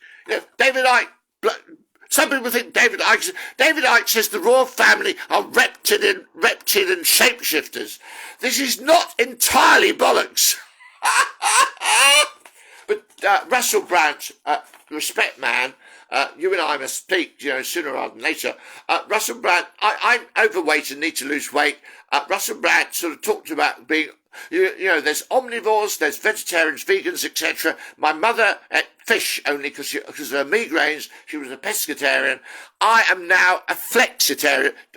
Russell Brand introduced me to the term flexitarian. I am now a flexitarian, largely vegetarian and vegan, and I try not to drink too much alcohol. This is what's called is it called a popsicle or something? It's 4.5% alcohol, raspberry and lemon with probably with vodka in it. But I don't make a habit of this. I have a rule about alcohol. If I wake up with a hangover, I've overdone it. And I haven't had a hangover since I was 22 years old. So I've stuck to my discipline of alcohol's all right. If you have a hangover, it's not all right. But that's my personal rule for me. Each their own. You make up your own. You have your own relationship with alcohol. I mean, so long as it doesn't end up with you in the gutter or other people in the gutter, so be it. But perhaps you don't care about. If you believe the people that end up in the gutter deserve to be there, fine. Each their own. Believe what you like. There's nothing. Nothing is right or wrong. There's no such thing as a mistake. I mean, you may think there's a mistake. Like, I thought I made a mistake when I tried to do this first video, and I recorded it locally instead of live on Facebook. Oh, fuck, what a stupid mistake. It's turned out, I've done a lot of thinking, and now video 4 is better than it's exceeding my expectations. So, cheers. Delicious. Pardon, Andrew? That sounded very good. I can so you're getting better. Well done, Martin. Thank you, Andrew. Yeah, you're doing a great job. Andrew and I are birds of a feather, and I thought you turned it off. Hey? No. I like you talking in the background, Andrew, chipping in occasionally, not all the time. Well, even I've actually said to Andrew, he and I should have a conversation, and he can interview me or vice versa, or we can interview each other. I mean, that would make. Perhaps video number 5 is going to be Andrew and me together on camera. We'll show you how we have a difference of opinion in many areas, but we'll show you how to handle difference of opinion. For example, he tried to stand for general election as part of the Natural Law Party, and I stood as a one-man band, the UK Progressive Democracy Party, and I got 57 votes in a marginal constituency, which I think is a miracle. But the Natural Law Party have decided, well, they can't sell. They don't seem to be able to sell their politics to the masses, so they temporarily backed out of the political market. Well, we only got 140 votes. Well, I think, considering there's only one of me, I think I've done better than you, but there we are. But no, Andrew and our main contention is I have a bit of a problem of what I call people of the oneness. Everyone being one is not, I'm an advocate of pluralism, and pluralism is the opposite of oneness, but there's pros and cons to pluralism and pros and cons to oneness, you see. I think I call Andrew a sort of a member of the oneness brigade. And, I'm very scathing. I'm very scathing about the oneness. I say, well, look, it is not the answer to sit around the whole of your life saying, om. That's not going to fix the world. Om. Even the Dalai Lama. Om. Now, it's great that the Dalai Lama exists. It's great that some of the messages he pumps out are wonderful, but too many people say om. It's not a panacea. It's part of the answer. It is not a panacea. You've got to get the vibration right. Om. Yeah. Well, and Matthew, Andrew talks about. Om. Andrew talks about vibrations. My Auntie June, my late Auntie June, Dot Cotton, who used to be June Brown, who used to be Dot Cotton and Dot Branning in the soap opera EastEnders, and June Brown was very, very popular. She got an MBA. Before she died, she got an OBE, and she was interviewed by Piers Morgan for an hour on television and got a standing ovation. My answer went on and on and on about ego, problems of ego, and problems of vibration. Andrew is into this vibration. I prefer the Scientology model of the tone. They have a tone scale. But my Auntie June thought, well, anger is my Auntie June said anger is a low vibration. Martin, you're too angry. You need to raise your vibration. And I was constantly, my aunt and I got on well most of the time, but when it came to arguing about vibrations, bloody hell, we didn't understand each other. So look, if when people don't understand each other, don't bang your head against a brick wall. So take a break, get on with your life. Individuals, and the next time you come together, you might make some progress. But and if you don't make progress, well, let it go. I mean, life is too short to do too much banging your head against brick walls. You learn things. If you bang your head against brick walls, don't be. You've got to get the balance right between being too persistent and giving up too early. Right, moving on, maybe another segment, maybe not.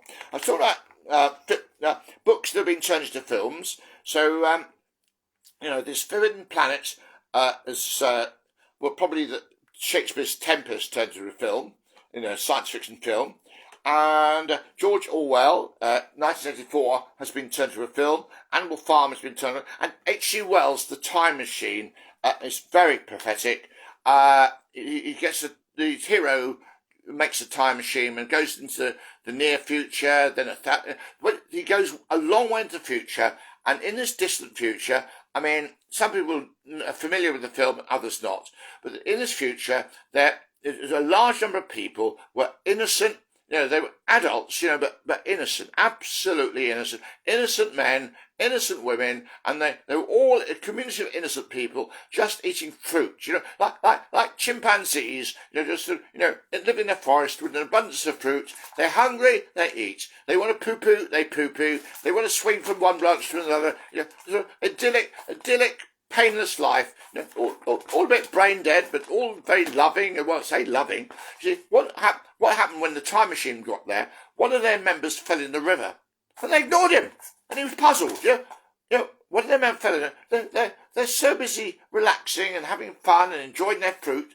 One of them falls in the river. No big deal. Well, they're going to drown. Well, some people drown, some people don't.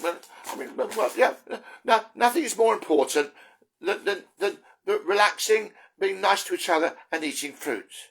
So there's a weird by modern day standards, present day standards, there's a weird side to this future of the fruit eaters. Some of their number falls in the river, drowns, fuck it, no, it's just one thing, it rains sometimes, the sun comes out sometimes, one of our people falls in the river sometimes, and they sometimes get out and they sometimes don't. Que sera, sera. So this group of nice, innocent, be nice to each other is very much a que sera, sera. But here's the other. There's another group of people, probably men only, who live underground, and they're called the Morlocks, and they're meat eaters. They live underground in the dark, with torches and things, and occasionally they come up on ground and grab one of the Eloi and take them downstairs and cook them. I don't know if they cook them, they eat them. They're meat eaters, and they survive on the... Now, this is a warning. The way things are going, 1984 is a warning. The way things are going, we could end up with Big Brother. Incidentally, I've been out to the Philippines a few times, and the Philippines, it seems to be Big Matron. They have billboards the size of half a football field. I mean, there's obviously no limit on the size of billboards in the Philippines. They have a matronly woman, big matron, selling toothpaste or skin lightening creams. What? Filipinos having race shame? I don't understand why some black people... My girlfriend is mixed race, and she describes her father as so black you couldn't see him in a dark alley. Well, is this realism or is this racism? But, but no, Michael Jackson allegedly used skin whitening cream, but I mean, Filipinos... big matron selling skin lightening cream. Race shame. Filipinos, race shame. Fucking hell. I like Filipinos. Well, yeah, I like Filipinos. The men, the women, very nice people. And it's Roman Catholic country. And that's an aside. I'll go back to these fantasy futures. The Forbidden Planet, 1984, Animal Farm, The Time Machine. These are warnings. This is all warnings. If we don't buck... If some of these trends aren't bucks, this is where we could end up. Now, out of all these things, what I want to say more about is Animal Farm, because Richard Wolff and I think the centre should be approached from the left. Jordan Peterson keeps slagging off Marx. He's read the Communist Manifesto and he hates it. And and not only that, he says that people like Stalin, Lenin, and Mao, etc., killed millions of their own people. And so Jordan Peterson says, well, if you kill millions of your own people, your philosophy must be a big pile of crap. So QET, Lenin, Stalin, Mao, etc., killed millions of their own people. And even Hitler. I mean, he killed many of the opposition. But he didn't care how many Germans died. I mean, he sent the Germans to fight the Russians in a winter, and the Germans were getting frostbite and dying of hypothermia, and the Russians being properly dressed for a Russian winter. I don't know if they massacred the Germans, but I mean, absolutely massive, stupid thing to do to try and fight all these battles on several fronts at the same time. I mean, Hitler had a lot of great strategies. So he had a strategy called Blitzkrieg, which is a bloody good idea. But towards the end of the war, Hitler lost his nerve and went bonkers, and sacrificing large chunk of the German army against the Russians in a Russian winter. Bloody stupid, But I keep Animal Farm. For those that don't know the story, the animals take over the farm. They kick the human beings out, and they take over the farm. And they put a sign up over the gate of the farm that says all animals are equal. And then towards the end of the novel, the pigs take over. The pigs take over the running of the farm, and they modified the sign on the gate of the farm. All animals are equal, but some animals are more equal than others.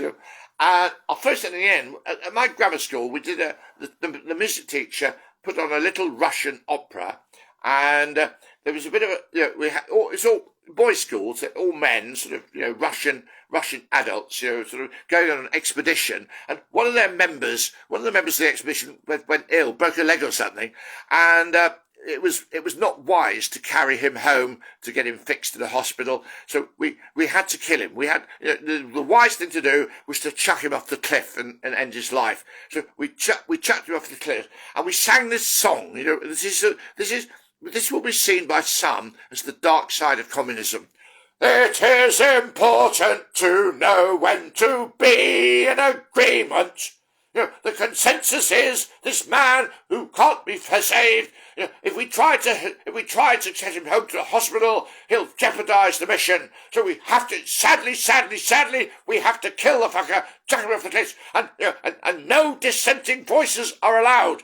It is important to know when to be in agreement. Now, some people find that kind of attitude horrific. Libertarians will find that horrific. But there's an upside and a downside to everything's in God's universe, and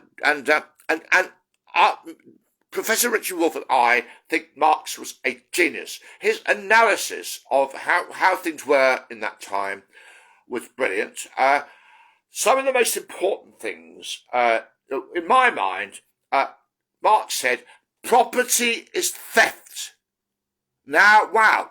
And when you have an argument, a public debate between right-wing and left-wing, what do the right-wing people say? Their favourite word is property, property, property, property, property, property, property.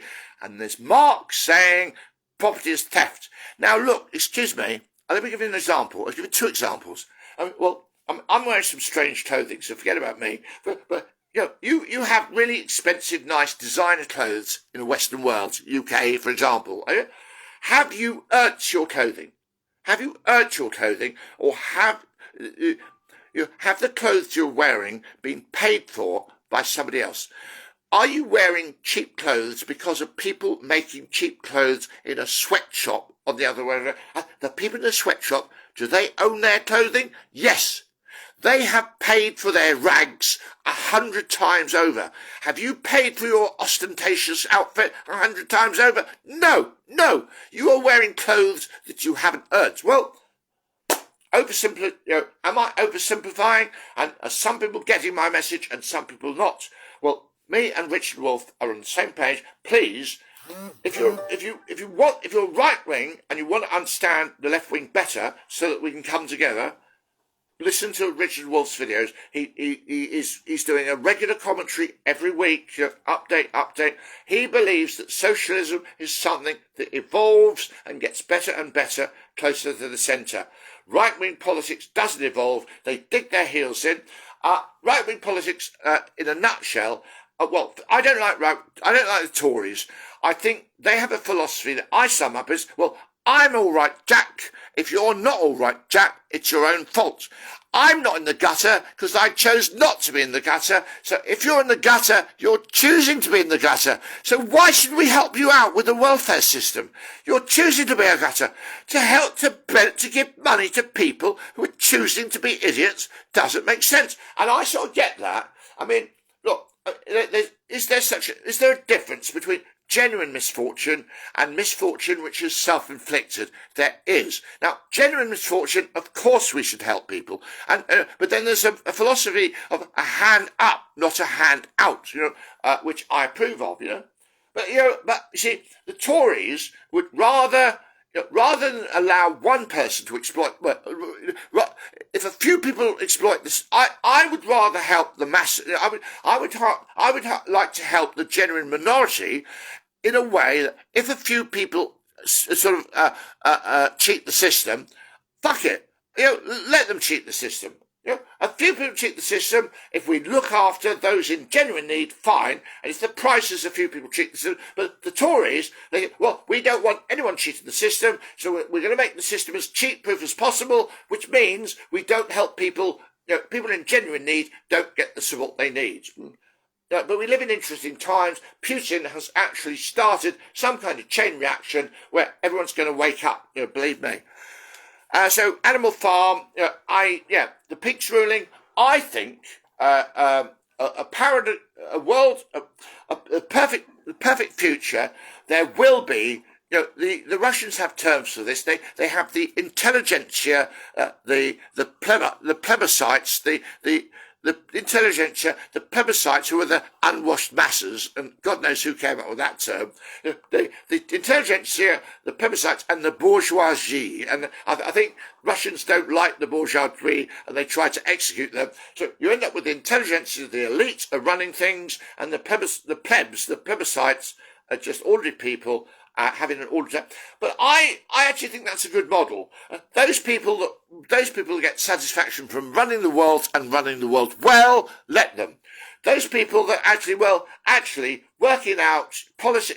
Oh yes, the greatest minds throughout history have argued about God. In the modern world, they're arguing about politics and economics, and that argument's getting nowhere. So what they're arguing about now? LGBTQ. Oh, fucking hell!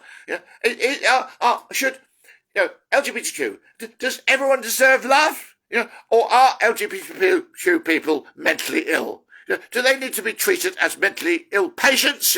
Or is it just is it normal and natural? It's just one of those things. And, if you happen to be gay or whatever, everyone deserves love. The pride. Look, I don't understand it. I'm not proud to be straight. And pride is a deadly sin. Pride, conceit, vanity. I mean, but this, 7 deadly sins, and the worst sin of all, okay, well, all right, everything's relative. There's no such thing as sin. Another bloody argument. Ha! Ha ha! So anyway, Professor Wolf and I are on the same side politically. If you want to understand my point of view, listen to Richard Wolff. And like I said, Marx, one of his main things he said, one of the main things he said was property is theft. Oh, by the way, do you know you can buy a plot on the moon? You can buy a plot on Mars? Excuse me? Who owns the moon? How can you sell a plot on the moon unless you own the moon? It doesn't make sense. The Mars, you can buy a plot on Mars with mineral rights. If your plot has minerals, your future generations are going to be millionaires. How can you buy a piece of the moon when nobody belongs? How can you buy a piece of Mars? Andrew said you can't. Spot on. Somebody said a joke about the definition of capitalism. Somebody puts a fence around a piece of land and says, this is mine, and everyone else is so stupid they believe him. And we have this rule, I think, in the UK. If you can actually put a fence around a piece of land, if you get away for 7 years, it's yours. Anyway, so Animal Farm, the pigs. Now, what's important? How do we? Should the pigs run the farm or some other animal? How do we choose? In a world where most people are having a never-ending ethical party, and a few people are ethical leaders, how do we choose the leaders? Are the pigs the right animals to run the world? Probably not. Pigs have got a bad reputation, haven't they? I mean, the Muslims and Jews won't eat pigs, and the UK police are called pigs, although they're not pigs. I mean, they're very noble people doing a fucking hard job, I mean, I got a lift in a police car once, and over the radio, one of their colleagues had just suffered a smashed pelvis. In the course of protecting us from the baddies, our British police risk death. Well, not as much in America, because we don't have bloody guns all over the place, but they risk things like having a smashed pelvis. Our boys in blue, I have respect for. Bloody, they are regulated. The UK police are regulated. They don't like the regulation because it's tough. It's fucking tough. But they see the upside of the regulation. It makes sure. I mean, in the olden days, police would do things like plant drugs on people. I mean, I hope that doesn't happen anymore. They are so strictly regulated. They don't like the regulation, but they see the need for it. And in America, with this gun battle, pro-guns, anti-guns, mass shootings, bloody hell. And only today, there's another mass shooting in Canada this time. When are we going to start getting I think we've had a few mass shootings in the UK, but, this mass shootings thing, it's going to, all over the world eventually.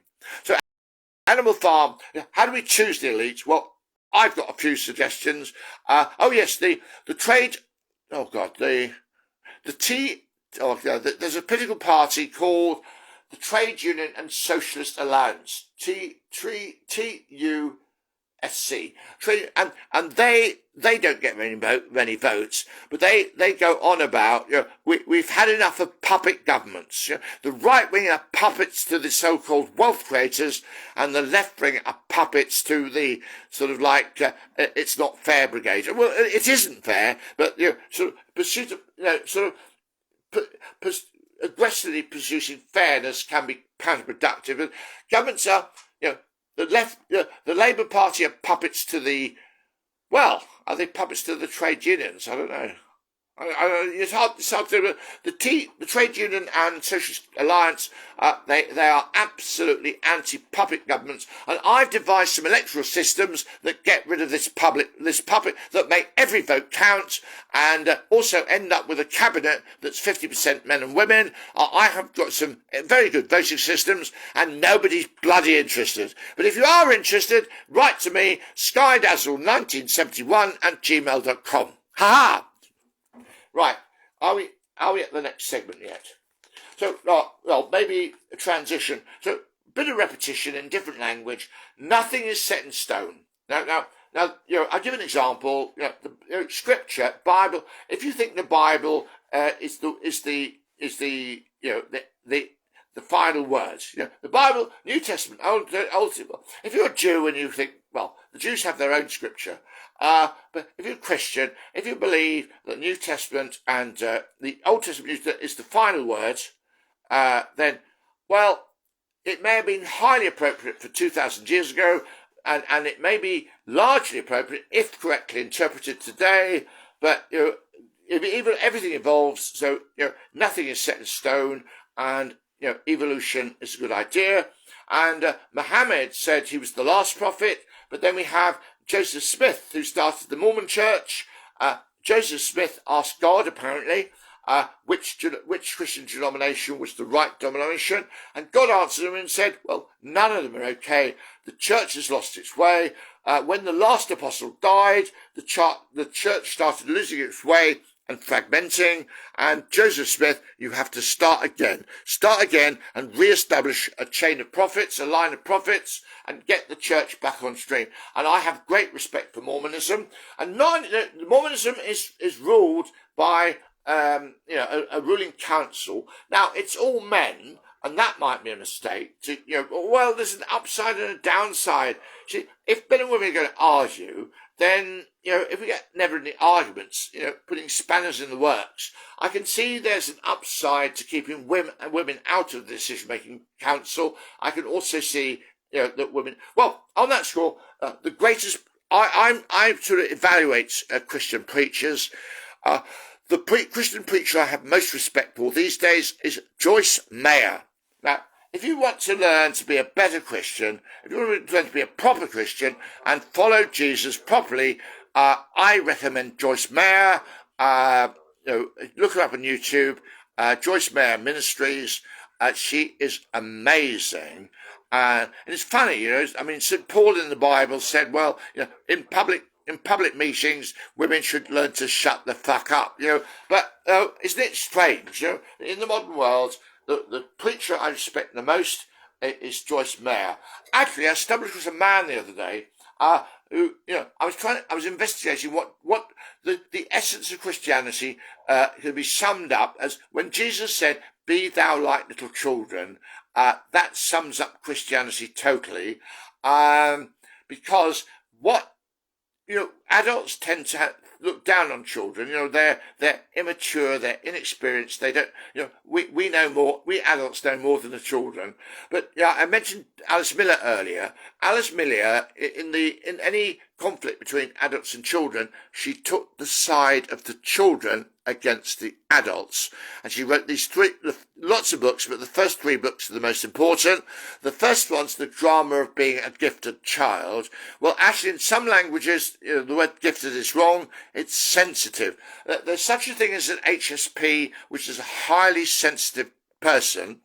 and it's, there may be a genetic susceptibility to mental illness. If there is a genetic susceptibility, it's sensitivity. It's sensitive children that either, go downhill and die early, or they get sucked into the mental health system, and the mental health system either kills them, or if they succeed in transcending their trauma history, these sensitive people become inspirational. Well, am I one of those? You be the judge of that. So where am I? So Joyce Meyer, nothing set in stone, not even the Bible. Oh, nothing about the Mormons. They believe in continuous revelation. They have their rules and regulations. They have the Book of Mormon. They have a few other pieces of scripture. But there's something called, there's got a word, Deeds and Covenants. The Deeds and Covenants is a continuously updated document. The current president is also the current prophet, and the top council can modify the Deeds and Covenants. It evolves. So, for example, in America, because of when they went west, when Americans were going west, a lot of men got killed and their wives were left without a husband, with no property rights, etc. So this was why polygamy was started. Even though in the Book of Mormon it says clearly, marriage is one man, one woman. They went in for polygamy pragmatically. Then when the U.S. government came down on them and said, well, look, polygamy is not allowed, they modified their Deeds and Covenants to go back to the original marriage is one man, one woman. And those Mormons who wanted to carry on being polygamous sort of went over the border into Mexico. So they do their polygamy in Mexico and pop over the border to do their shopping or something like that. But again, nothing set in stone. So I respect the Mormons because they've actually tied it. They're teaching what they think is proper Christianity, and they're keeping abreast of the evolving times. So nothing is set in stone, and Buddhists say the only thing you can be sure of is change, or put that another way, the only thing to be sure of is evolution. The only thing to be sure of is that everything evolves in parallel with everything else. So nothing set in stone. The only thing you can be sure of is change, or put it another way, the only thing to be sure of is that everything is in continuous flux, continuous evolution in relation to everything else that is evolving. I need another drink.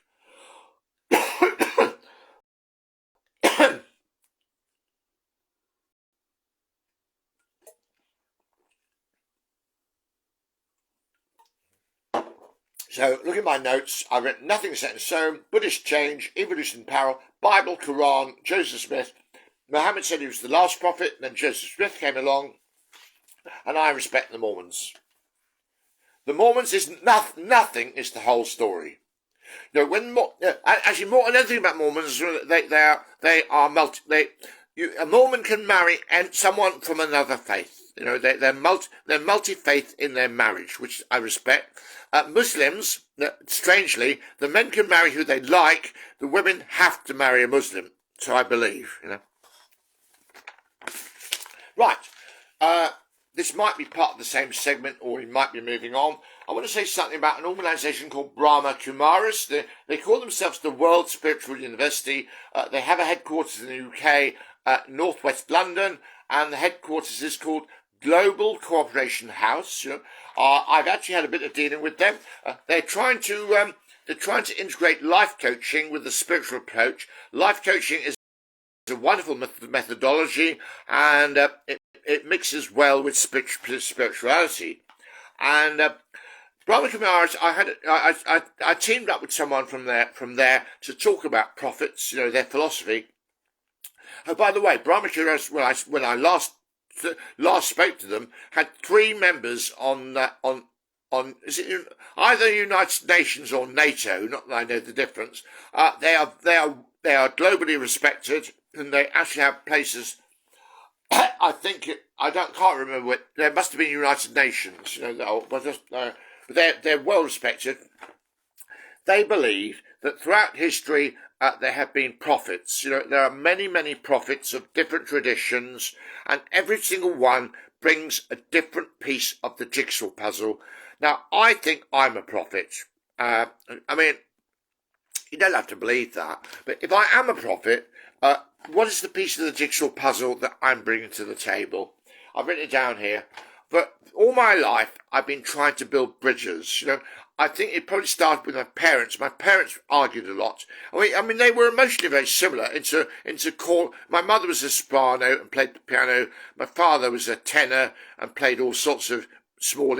He got quite good at the acoustic guitar, and they were. My childhood was dominated by opera, Mozart operas, Handel's Messiah, for unto us a child is born, and the Hallelujah chorus, Hallelujah, Hallelujah, and my favourite one, I don't know if I can get the tune, but surely he has borne our griefs.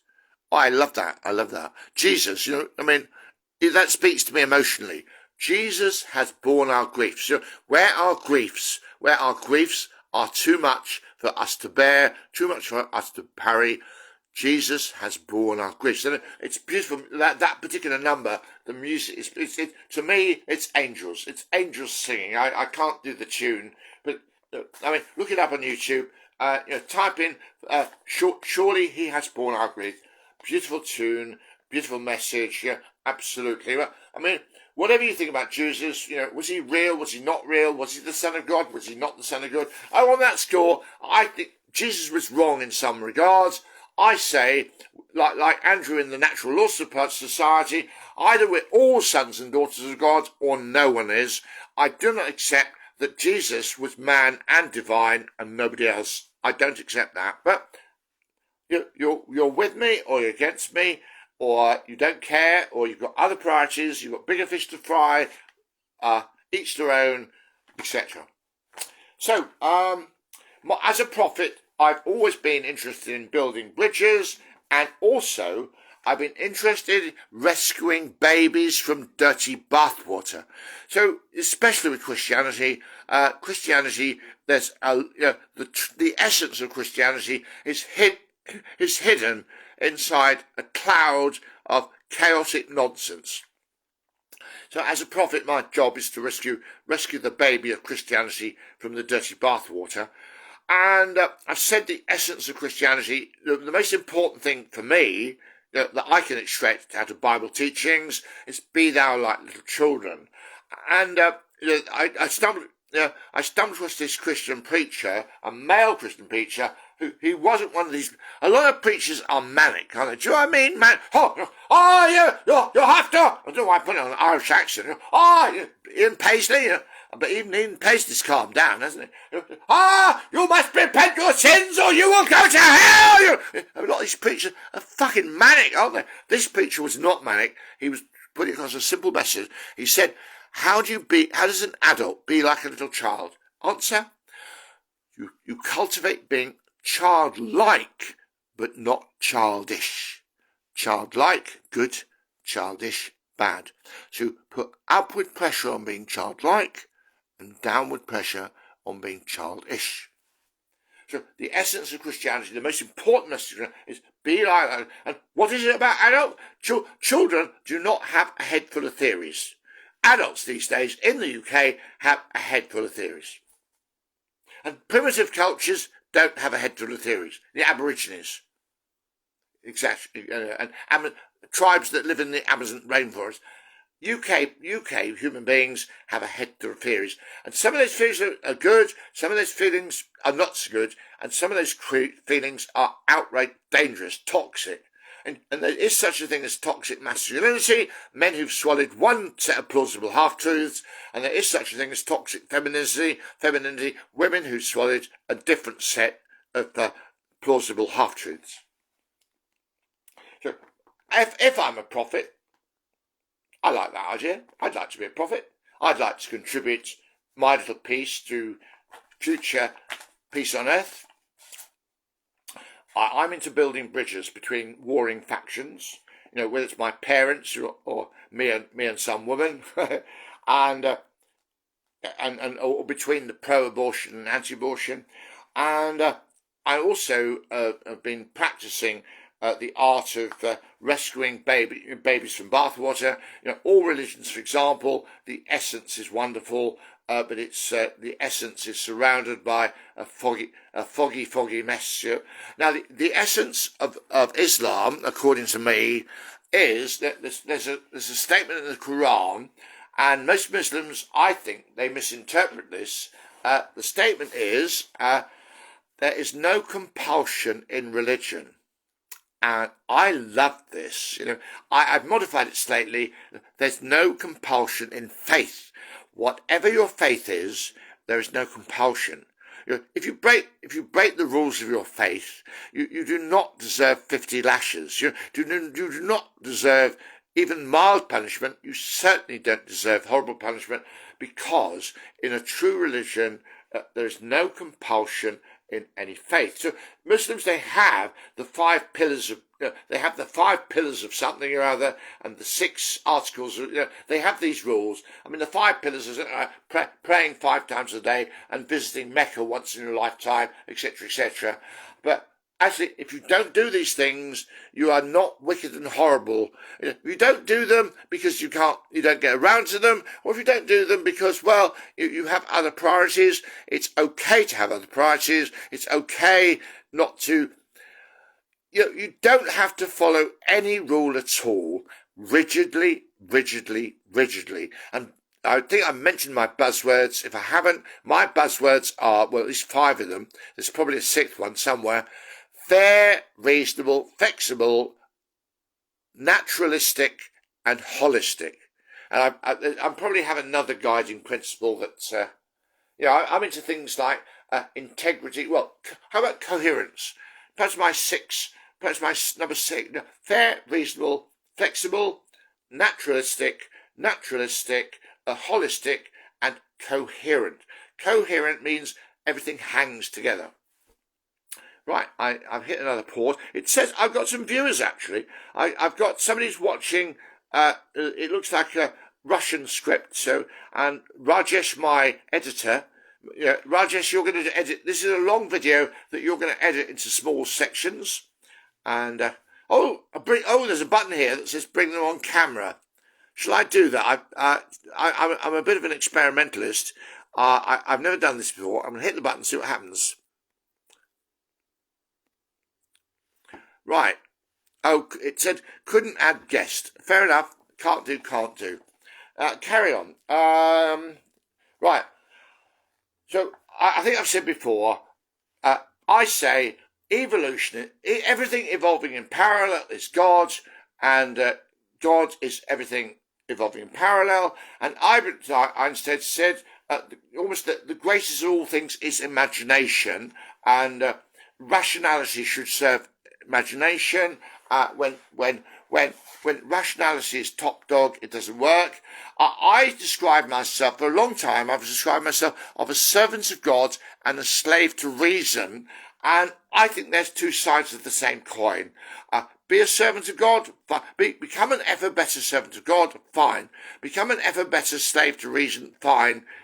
It's 2 sides of the same coin. Now, moving on a bit, Professor Jordan Peterson talks about complexity. Actually, he's right. Coming up with simplifications and insisting that your simplification is the answer is wrong. I think I've said already. I'm sorry to pick on women. I mean, men are guilty of seeing money. Money is the answer. The answer to having security is loads of money, and it doesn't matter if you get that money at the expense of others. Fuck others. If I feather my own nest, me and my family are okay. Fuck it if other people are not okay. This is toxic masculinity. This is a male oversimplification. A female oversimplification is that men are the problem. Men are the problem? Aggression is the problem. What's the source of aggression? Men. Why are men aggressive? Testosterone. What's the answer? Get rid of testosterone. Well, there's a woman called Cordelia Fine. I'd love Cordelia Fine to have an argument with Jordan Peterson. according to the father's written 5 books, all with strange titles. One of them is called Testosterone Rex. Not Tyrannosaurus Rex, but Testosterone Rex. I've tried to read these books. I can't. Jordan Peterson can read anything, so I want Jordan Peterson to read his books and have a chat with Cordelia Fine. Another of her books is called Delusions of Gender. Not Delusions of Grandeur, Delusions of Gender. Oh, bloody hell. But, everyone has a contribution. Feminism is, some people think that feminism is bloody stupid. Well, it's certainly heading in what looks like a bad direction. But, there's no smoke without fire. There's an upside to everything. But anyway, complexity. Even if you know that things are complex, you're wrong. It's even more like quantum mechanics. Somebody once said about quantum mechanics: if you think you understand it, you don't. Why? Because quantum mechanics is sort of like, it's a mathematical theory. The mathematics tell you what's going to happen next. The human mind is incapable of saying what's going to happen next, but the mathematics can. And complexity is like that. If you think you understand how complicated things are, you're wrong. It's a damn sight more complicated. And, And I've mentioned about smashing things. If you can't smash it to pieces with a baseball bat, it doesn't exist. If you can't smash it to pieces with a particle accelerator, it doesn't exist. I've mentioned empiricism, and there's something called atheists. Atheists don't seem to understand experiential evidence. Experiential evidence is pragmatism, or suck it and see. So in other words, try prayer. Give prayer a chance. Try praying, for a few weeks, a few months, and if after 6 months you think, well, waste of time, I'd rather do meditation, or I'd rather do yoga, or I'd rather take up some sports. If you want to drop prayer completely, fine, after you've given it a chance. I ran into a bunch of atheists once. The Mormons teach you how to pray. You need to pray with a lowly and contrite heart. Contrite, humble. I'll mention this. I love this quotation by Iris Murdoch. You can only learn to love by loving. Love is a muscle that needs you. If you practice loving, you get better at it. You can only learn to love by loving. Okay, Iris Murdoch. You can only learn to love by loving. And gosh, I've lost myself. Oh yes, I say that with true love, the love of Jesus, the Greek word for the love of Jesus is agape. Agape. Eros is lust, and the Bible frowns on lust, but there's a place for lust, But I don't recommend. Women can be sluttish, women can be trollops, women can trollops, men can be trollops too. Going down the gym and developing a 6-pack and big muscles to attract women is a bit sluttish as far as I'm concerned. Anything overdone. Fanaticism. I set up a Facebook page on Facebook. I don't know if it still exists. How to stop religious and non-religious fanatics from fucking up the world. Anything overdone is not a good idea. In fact, our greatest weaknesses are strengths overdone. So, there are 2 prerequisites to proper life. Anyone know what they are? I always ask this, nobody does. The foundation of everything is humility. If you don't, Lama education says start from nothing with the mind of a beginner. I say start from nowhere. Always. I think I'm doing this right now. I am nowhere. I'm nowhere, coming from nowhere with the mind of a beginner, but I'm tapping in. I have 65 years worth of life experience stored in my brain. Scientology, a lot of people say the brain records everything. There is not 1 millisecond that isn't stored in here somewhere. Seems weird, doesn't it? But there's something called, Jung talked about the collective unconscious. There is also something called the collective superconscious. Oh my God, this is new cutting edge spirituality. No, the foundation of everything, the best starting place. Landmark says coming from nowhere with the mind of a beginner. I say coming from nothing. I say coming from nowhere. And this is the humility. There's nothing more important than humility. When two people engage from a place of humility, you do not get horrible arguments. Another word connected to humility is deference. Good relationships is where there's deference in both directions.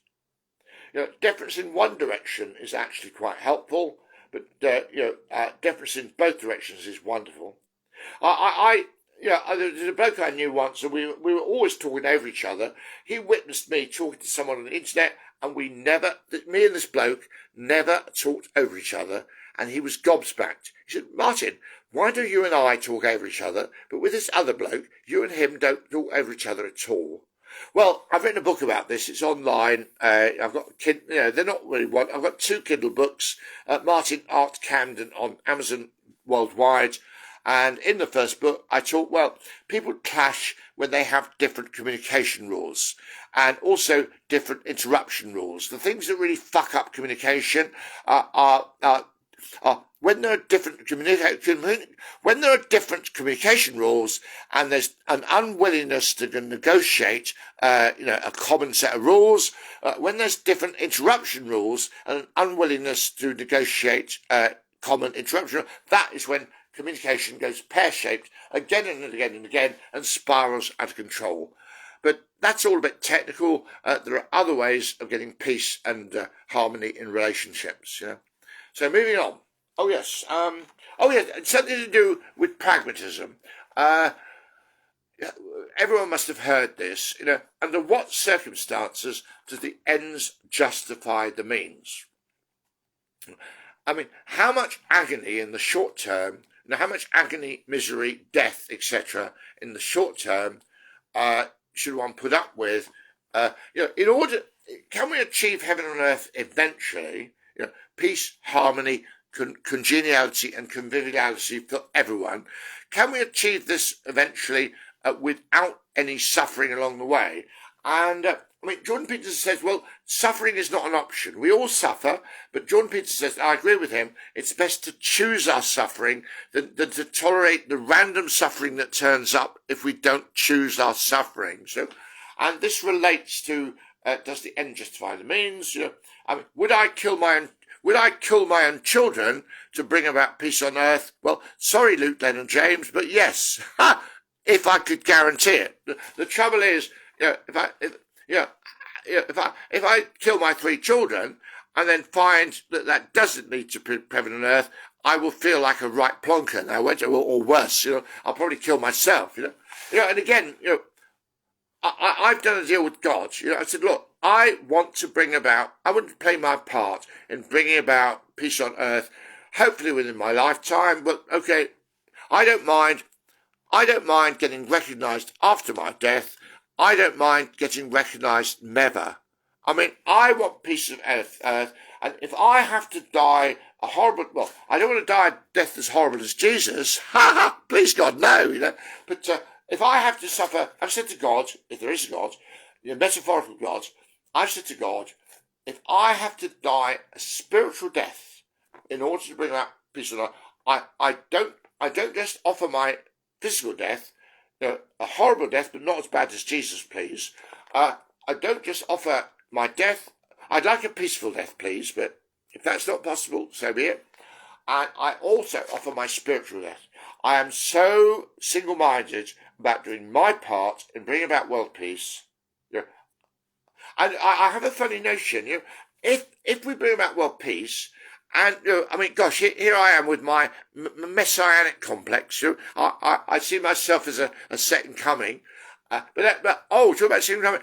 Does anybody know about Teal Swan? I recommended Joyce Meyer as a Christian preacher. The greatest spiritual teacher that I know of is Teal Swan. She had a horrendous childhood with satanic abuse. She's written about. Teal Swan has Joyce Meyer has sermons on every topic under the sun. Teal Swan is also, Teal Swan seems to know everything about spirituality, everything about ego, everything about, she's into, she knows everything about Carl Jung. Teal Swan, I call Teal Swan the second coming in female form, and Joyce Meyer is the best female preacher on the planet. And this guy who preached that we need to become like little children, i.e. childlike and not childish. I haven't got his name, but I must find out his name. In all spheres of life, there's probably a prominent man and a prominent woman. In my sphere, I'm a prominent man. Who is the prominent woman who will preach the same message as me, but with a female spin? Are you out there somewhere, darling? Can we get married? Okay, moving on. So sometimes the ends do justify the means. And going back to Stalin and Lenin and Mao, being seemingly not caring about millions of their own people dying, in order to stop this chaos, the world is heading in a downward spiral towards Armageddon. Now, if you have to sacrifice a few million of your own people to stop this downward spiral and turn it into an upward spiral, is that worth it? I would say yes. Stalin, Lenin and Mao would say yes, but millions of libertarians would say no. So again, we have a conflict between the unstoppable force and the immovable object. Now, there is a resolution to that, but I'm not going to go into that now. Right, next page. What I've written at the top of this page. Oh, Marx. I've mentioned Karl Marx. I've mentioned the Communist Manifesto. And Jordan Peterson doesn't like the Communist Manifesto. And Jordan Peterson thinks that communism must be a load of rubbish because they've killed so many of their own people. But Professor Wolf and I say that this killing your own people business can be transcended. What we need is Marxism evolving towards the centre. It's workable. Far-right politics evolving towards the centre is not workable. In fact, Professor Wolf and I agree that capitalism as we know it, now there's a difference between capitalism as we know it and pure capitalism, but capitalism as we know it lurches from disaster to disaster.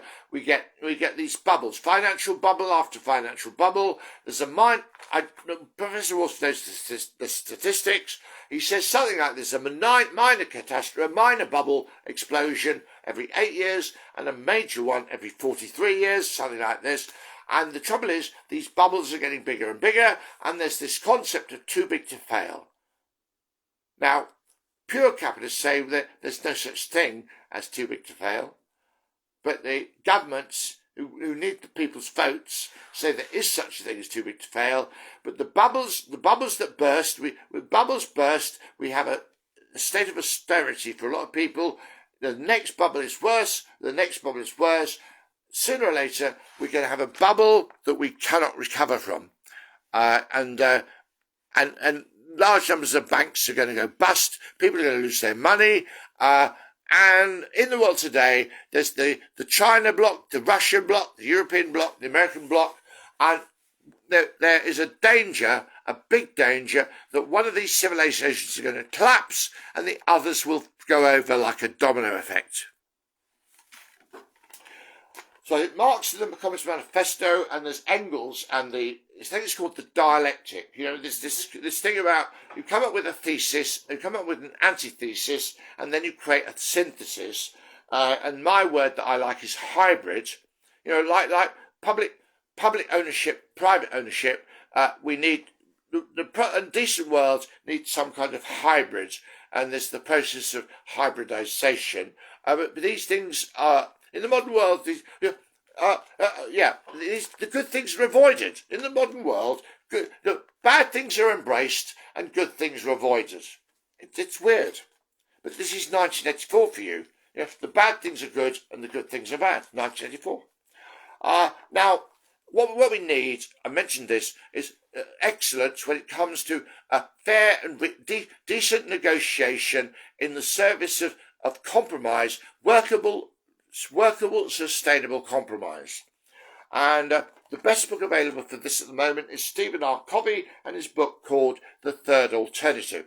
Absolutely excellent book, but I think I mentioned it doesn't work for relationships. I mean, the polarity, it works in Mormon societies because the relationships between men, they're using the same philosophy, so they're more or less on the same page. Though I've noticed that Mormon wives are unhappy. Traditional Christian marriage is not good for women. Maybe traditional Muslim marriage. I spoke to an imam about, are Muslim women unhappy? And he said, well, the only complaint he gets from Muslim women is their husbands are a lot older than them, so they don't get enough sex. Stephen Covey also wrote his flagship book. It's called The 7 Habits of Highly Effective People. Very useful. Another good book is The 8th Habit. I'll say more about that in a moment. But also there's The Third Alternative. And, I'll say something about The 8th Habit. The 8th Habit is wonderful. The 8th Habit is something like this, find your voice in a way, find your own unique individual voice in a way that inspires other people to find their unique individual voice. Also, there's Marianne Williamson, who I think is actually running for president, so I hope. I'd love to see Marianne Williamson as president of the United States. Wonderful lady. She's written a poem, or sort of a poem, called Our Greatest Fear, or is it called Our Deepest Fear? And I haven't memorised this poem exactly, but I know the gist of it. It starts off, our deepest fear is not that we're inadequate. Our deepest fear is that we are powerful beyond measure. But you see, with power becomes responsibility, and we're also responsibility averse, that we'd rather play small and not play into our power, where actually one should play big. Anyone who encourages you to play big, get them behind you. Anyone who encourages you to play small, stay away from them. So our deepest fear is not that we are inadequate. Our deepest fear is that we are powerful beyond measure. And we say, and it goes on. Who are we? Who are we to be amazing, talented, fabulous, gorgeous? Who are we to be wonderful? Who are we not to be wonderful? We are children of God. We are children of God. Who are we not to be wonderful? Come on, come on. Play to your strength. God has given us the capacity to be wondrous. Who are we not to be wonderful? Who are we not to be fabulous, talented, gorgeous? We are, each one of us, we are children. You are a child of God. Okay, all of a sudden I've alienated every staunch atheist on the planet is now up in arms against me. Or are they? Am I sort of expressing some kind of compromised truth that almost anyone can see some sense in? The poem goes on. I love, this is my favourite line in the poem. You were meant to shine as children do. Again, it's this like, be thou like little children. Cultivate being childlike, but not at all childish. Childlike good, childish no. A wonderful child. Children, an undamaged child is a wonder to behold. You were born to shine, as children do. And it goes on. This is an important bit I'm building up to. Do not hide your light, lest others feel insecure around you. So if you make others feel insecure, then you will lose popularity, and the modern world is driven by popularity. We all have a problem with loneliness, and the proper response to loneliness is to develop intimacy skills. Now, intimacy is the answer, not addiction. All of us are lonely. Well, maybe not all of us. Well, no, all of us are lonely. Deep down we're lonely, and the true answer is true intimacy. And Dora Loyal talks about women sabotaging intimacy in 6 areas. So Laura Doyle and I need to hook up at some point. The true answer to loneliness is having sufficient intimacy in all 6 areas, as defined as explained by Laura Doyle. The false answer, the counterproductive answer, is addiction. Addiction, fanaticism, beauty fanaticism, football fanaticism, sports fanaticism, not the answer. So basically, if you shine your light, there's a danger of other people running away from you. They can't. Your light shines on them and highlights things that they don't want to be highlighted, so they run away from you. So you lose popularity and you end up virtually on your own. And M. Scott Peck has written books his flagship book is called The Road Less Travelled. Now, I have travelled some roads so less travelled that I have travelled roads that nobody in the whole of history has ever travelled. In fact, somebody said to me the other day, Martin, you are a pioneer. And the first person to try to conquer Mount Everest was a pioneer, and the first person that succeeded as a pioneer. And somebody the other day, I felt chuffed, really. Well, I felt known. When somebody described me as a pioneer, I felt known. But being a pioneer can be lonely because, like you said in the poem, Marion Williamson, when you shine your light, those people that feel exposed by the light run away from that light, so you lose popularity and you become alone. Now, one criticism of you, Jordan Peterson, if you're listening, sometimes I watch you and I feel you're playing to the crowd. If you're playing to the crowd, you're looking for popularity stakes. Stop it. There's me telling Jordan Peterson to stop it. Now, Jordan Peterson probably reciprocate and say, Martin, there's something you must stop. Respect, man. Anyway, so M. Scott Peck, The Road Less Travelled, he's written a whole series of books, lovely books. Further along the Road Less Travelled, The Road Less Travelled and Belong, and other books like The People of the Lie. People of the Lie, well, I've never read that book. I found it too complicated. The subtitle is How to Identify Evil and What to Do About It. And not long after writing this book, he became a Christian. Now, I was an atheist at the time, and I thought he was a fellow atheist. So when he converted to Christianity, I thought, traitor, he's gone over to the other side, traitor. Isn't it odd? He wrote this book about the nature of evil and what to do about it and became a Christian. Oh my God.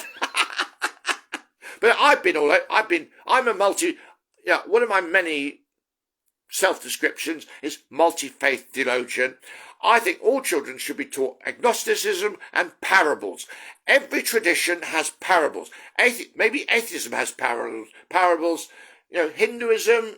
My favorite Christian parables are, well, the Good Samaritan. I mean that's universal.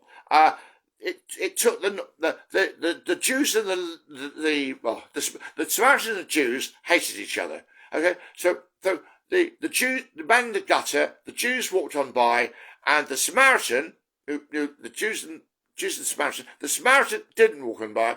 The Christian did the Christian. The Samaritan did the Christian thing. He used what spare cash he did to get this man put up. So this is the Good Samaritan is about don't be a hypocrite. And the Quran starts with an attack on hypocrisy. I haven't read much of the Quran, and like I said, the most important bit of the Quran is there's no compulsion in religion. But also, the first chapter of the Quran is an attack on hypocrisy. It says in the afterlife, if there is an afterlife, in the afterlife, the worst punishments will be applied to the hypocrites. So if you think you're a Christian and you're not, worst punishment. If you think you're a Muslim and you're not, worst punishment. And the Good Samaritan is about hypocrisy. I need my glasses while I'm reading my notes. But the Good Samaritan is about hypocrisy. It took the non-Jew, to do the Christian thing. And but Margaret Thatcher tried to Margaret Thatcher made a valid point. Actually, typical capitalist Margaret Thatcher. She said that the Good Samaritan wouldn't have been able to help the man in the gutter unless he had a few bob in his pocket. Trust Margaret. Yeah. Actually, talking about Margaret, I'm very angry at the way she shat on the Welsh miners, coal miners. She shat on them big time. One thing she did right was confront the print unions, and this Argentinian thing. Oh God, I mean, bloody hell, fighting over an island full of sheep on the other side of the world. I think we need power sharing. We've got power sharing between Northern Ireland and Southern Ireland, which isn't quite working properly yet. But why can't we have power sharing between the government and the Falklands? Give the Falklands its independence and have power sharing between the Falklands and Argentina. Whatever, a bit of politics just thrown in, not for the sake of it. I think it's relevant. I don't know how many pages we've done now. I've mentioned male toxicity. Male toxicity is this thing of if we can't agree verbally, then one of us has got to die. In the old movies and things, pistols at dawn. This world isn't big enough for one of us. One of us has to go. It doesn't matter which one. We'll have pistols at dawn, and one of us will be dead. Now, the downside of that, well, there's a big downside, is that actually, if it's good versus evil, then 50% of the time evil wins and 50%. But actually, evil tends to be, better at firing pistols. So with this fisticuffs approach to solving arguments, evil's going to win most of the time, or more of the time. This is male toxicity, resorting to violence prematurely. There's a place for violence, actually. See, everything in God's universe is an upside and a downside. Everything can be used or misused or abused, yeah? And prematurity is a big problem. Premature violence is a massive problem. Violence has to be there as a backstop. Violence has to be there as a safety net. But actually, if you've got the safety net, if you've got a good safety net, you don't have to use it. And General George Patton Jr. was known as an American general, I think, who had a reputation for winning wars with minimal casualties on both sides. And he did things like burning your bridges. If you burn your bridges, then you can't retreat. So you either have to be victorious or get wiped out. You can't retreat. And in winning wars with minimal casualties, that's a good idea. Back to the Marion Williamson poem, just in case I haven't finished. Do not hide your light for fear of making those around you feel uncomfortable, insecure, uncomfortable. And it goes on to say, in fact, this is very, very important and might make me cry. When you shine your light, you unconsciously give other people permission to do the same.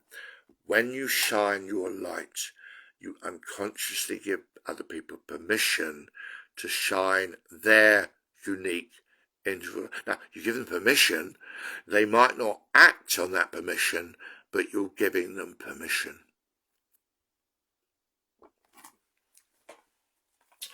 Right, and I talked about male toxicity.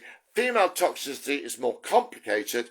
I would label it as devious underhand evasion.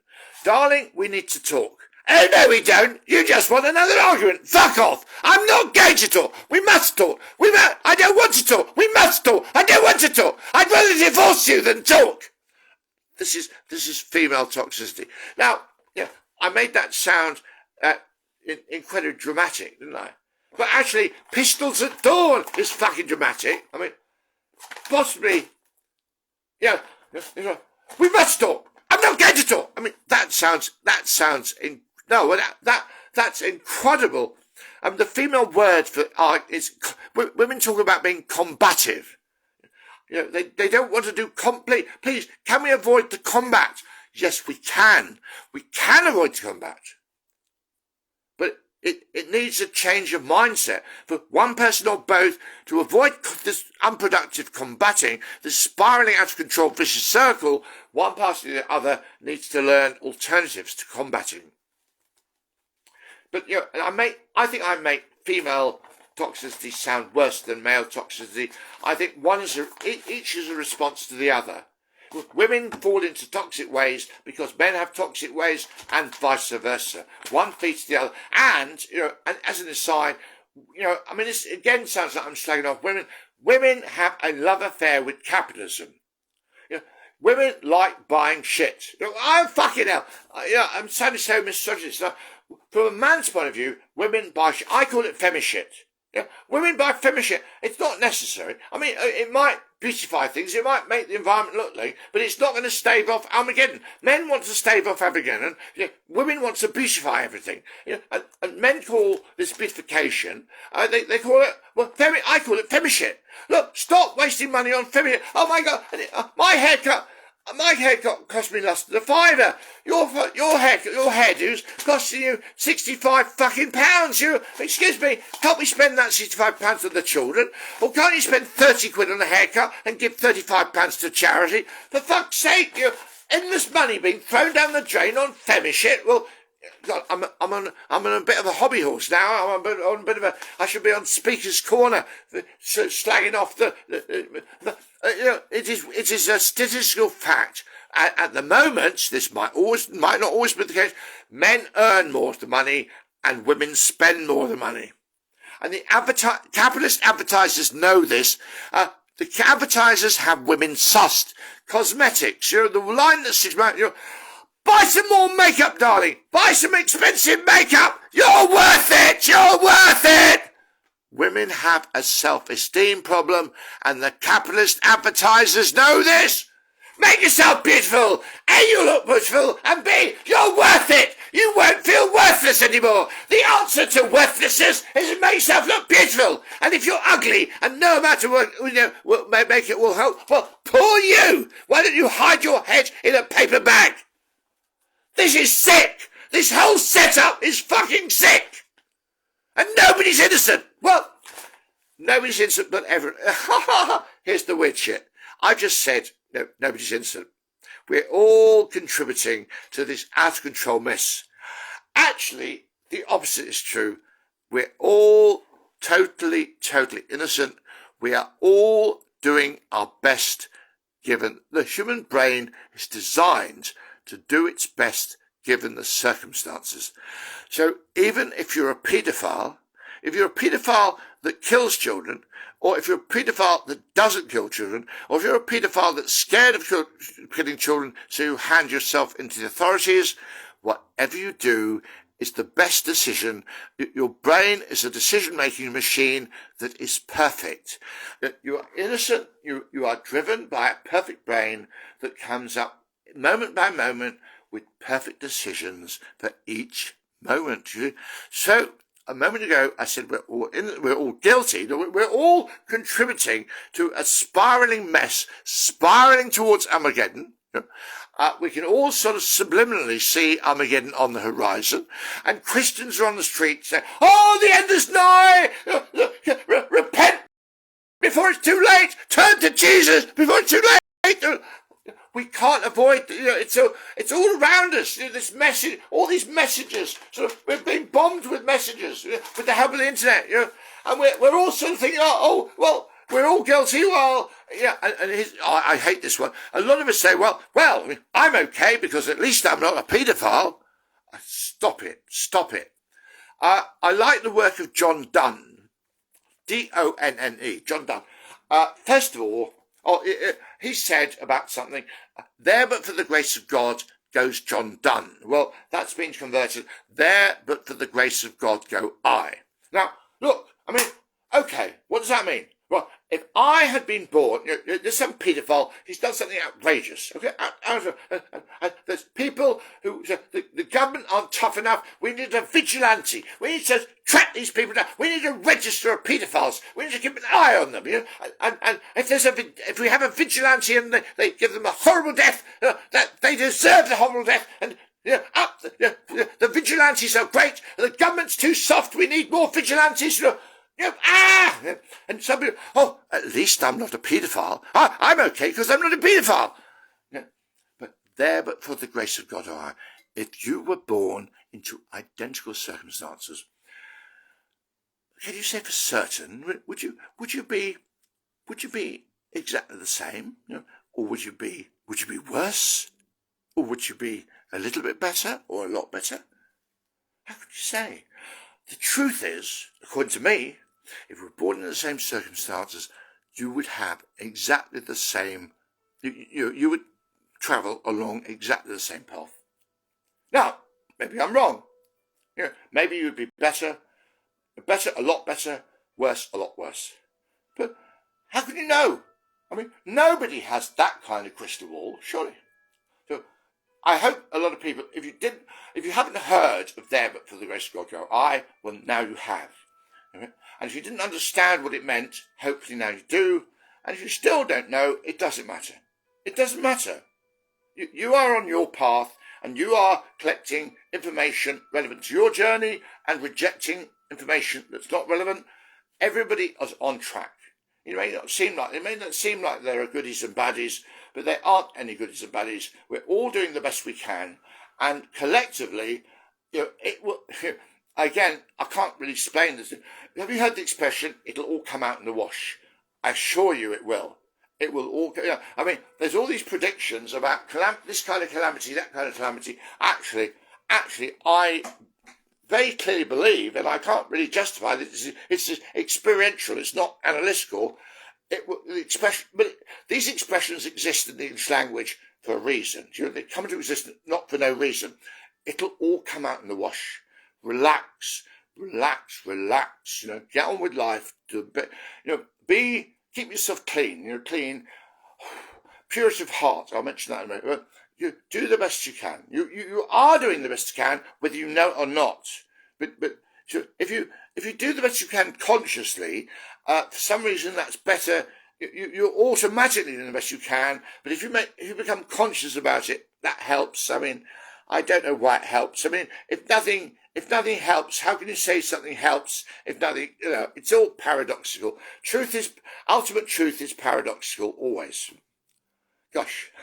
Now, back to my notes. I talk about male toxicity, female toxicity. One breeds on the other. Feminism and capitalism love each other. Capitalism likes to make... Capitalism maximizes profitability. Profit... A lot of people, if you're not a mathematician, you won't know what profitability means. So we just use... Capitalism maximizes profit. Actually, good capitalism maximizes, not necessarily good. Proper capitalism maximizes profitability, but in the colloquial mind, it's all about profits. If you're making profits, if you're making enough profits per person, you stay in business. If you're not making enough, you need enough money to pay the workers the salaries and have a bit left over for the management or the shareholders or whatever. But feminism and capitalism love each other because women are in the modern world. I mean, they're not necessarily like this. It's the way it is in parts of the world today. Women are consumers. They love consumers. Well, historically, men, in Stone Age times, men were the hunters and women were the gatherers. Women love gathering. They love foraging. They love foraging to find the best nuts and berries. And in a supermarket or a department store, they love foraging. Oh, this outfit's better than that outfit. Oh, well, I can afford it. I'll have it. Women are avid consumers, and the capitalists capitalism wants consumers, especially gullible ones that they can sell shit to by saying you're worth it. The advertisers have women's psychology sussed.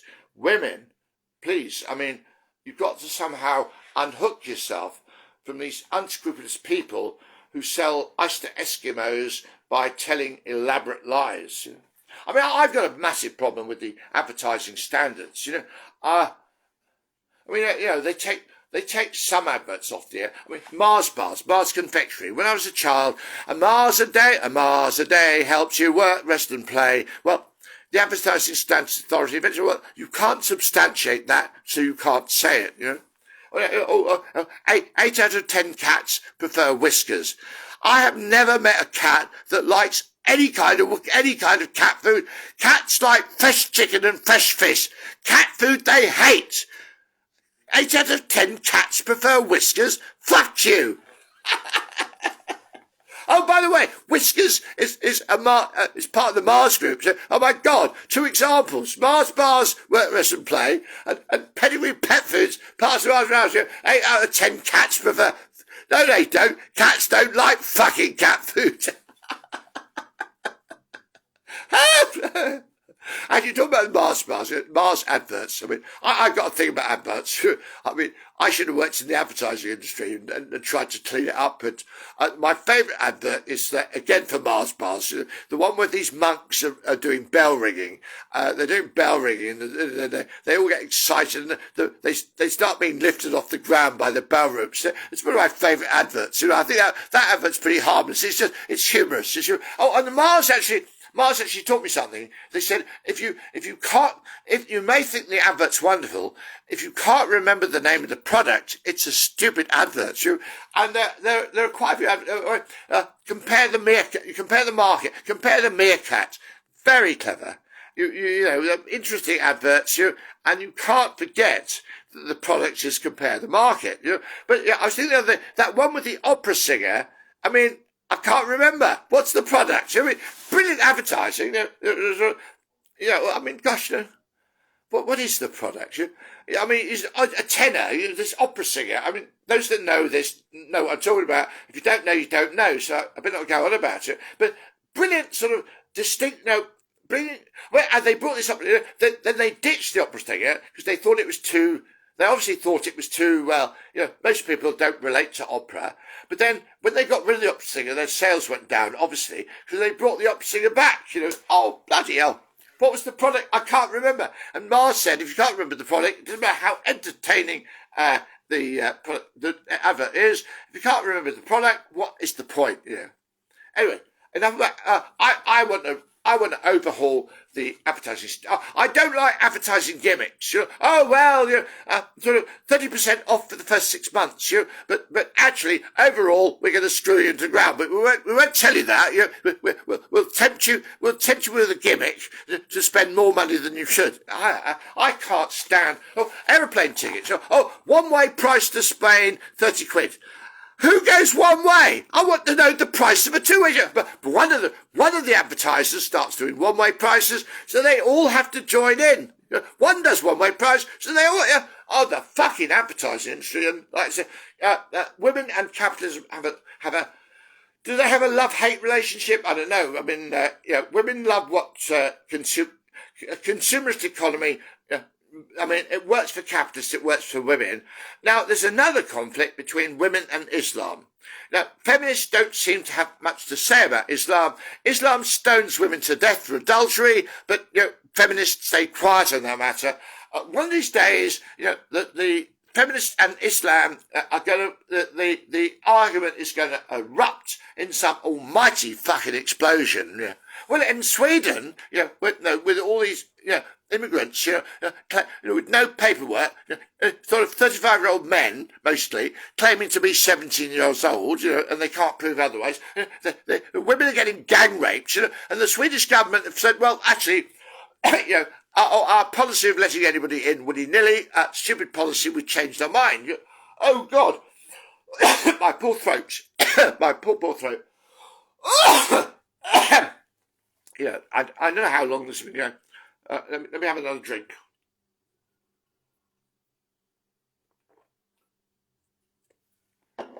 Where are we? So slagging off women. Now it sounds like I've got it in for women more than men. These problems, male toxicity, female toxicity. One results in the other. So they're both fueling each other.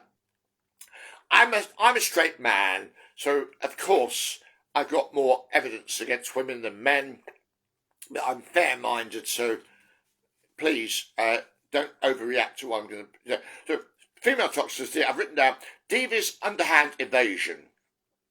Evasion of the awkward, evasion of the uncomfortable, evasion of the painful, once bitten, twice shy, putting all of the above out of their minds. So they somehow convince themselves that these things don't exist. You tell them they don't exist, they say, oh no, it doesn't.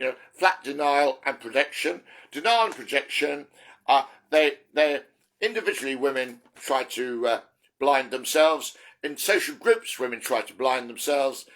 Culturally, women try, and they try to blind other people. There's something called cancel culture. Anything that speaks up against women or minorities or whatever gets cancelled. Jordan Peterson says women, in particular, are into reputation assassination.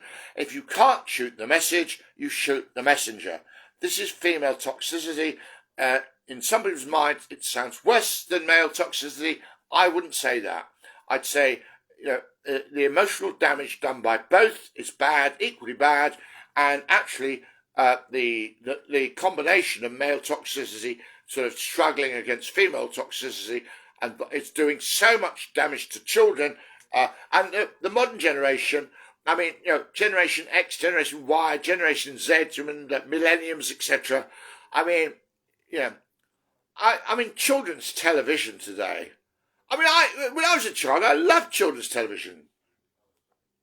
Children's television today. And my Auntie June, June Brown, famous actress, June Cotton, MBE, OBE, she said when she was a child, children were innocent and had fun and were innocent. These days, we see paedophiles around every corner, so we get children to grow up too early. Children know about anal sex and buggery. I mean, gosh, I mean, you shouldn't know that anal sex and buggery exist until you're beyond 21 years old. I mean, an age that thrusts everything good and bad down children's throats from the time they can speak. And children's television today, oh God, I find it unfathomable. And a friend of mine told me about Barbie. I've never seen this. There's a children's program about Barbie, and when Barbie's car gets a punctured tyre, it's Ken, her boyfriend Ken, sits down on the floor and cries his eyes out, and it's Barbie who fixes bloody hell. And all this, all these women in films, the remake of the Ghostbusters with women, and it's a total flop, But, I like the alien films. I mean, Sigourney Weaver as Ripley. I mean, God, fucking hell. This woman who's sort of like better than any man and has got acid for blood. Fucking hell. I mean, I wouldn't want to shag her, but, oh, Jesus Christ. I mean, how formidable. I wouldn't want to shag her because she's so fucking formidable, I mean, she'd probably melt my penis with her acid vagina juice. I'm a bit of, oh my God, am I exhibiting the sort of like a dysfunctional side of my male sexuality? Oh my God. Oh yeah, men don't like women who are prudes, and women don't like men who are vulgar. Jesus Christ, we need to close that gap. Moving on. Okay, more about female toxicity. I mentioned cancel culture.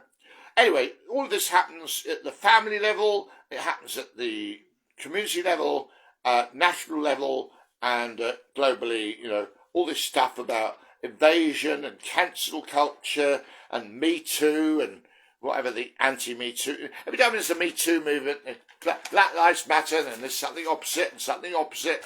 The speed of trust. A big problem is trust. Nobody trusts each other anymore. But in order to trust somebody, you can't find out whether somebody's trustworthy. Trust by nature has no guarantees. To learn to trust, like I said, to learn to love, you have to love to learn to love. You have. I can't remember the quotation. Irish Murder. You learn to love by loving. You learn to trust by trusting. What's needed is trust, and Stephen Covey's son has written a book called The Speed of Trust. Now, this applies in a business environment. If you can create a team, if you can create company full of teams where trust is the name of the game. The speed of things happen fast and effortlessly where there's a lot of trust. Yeah.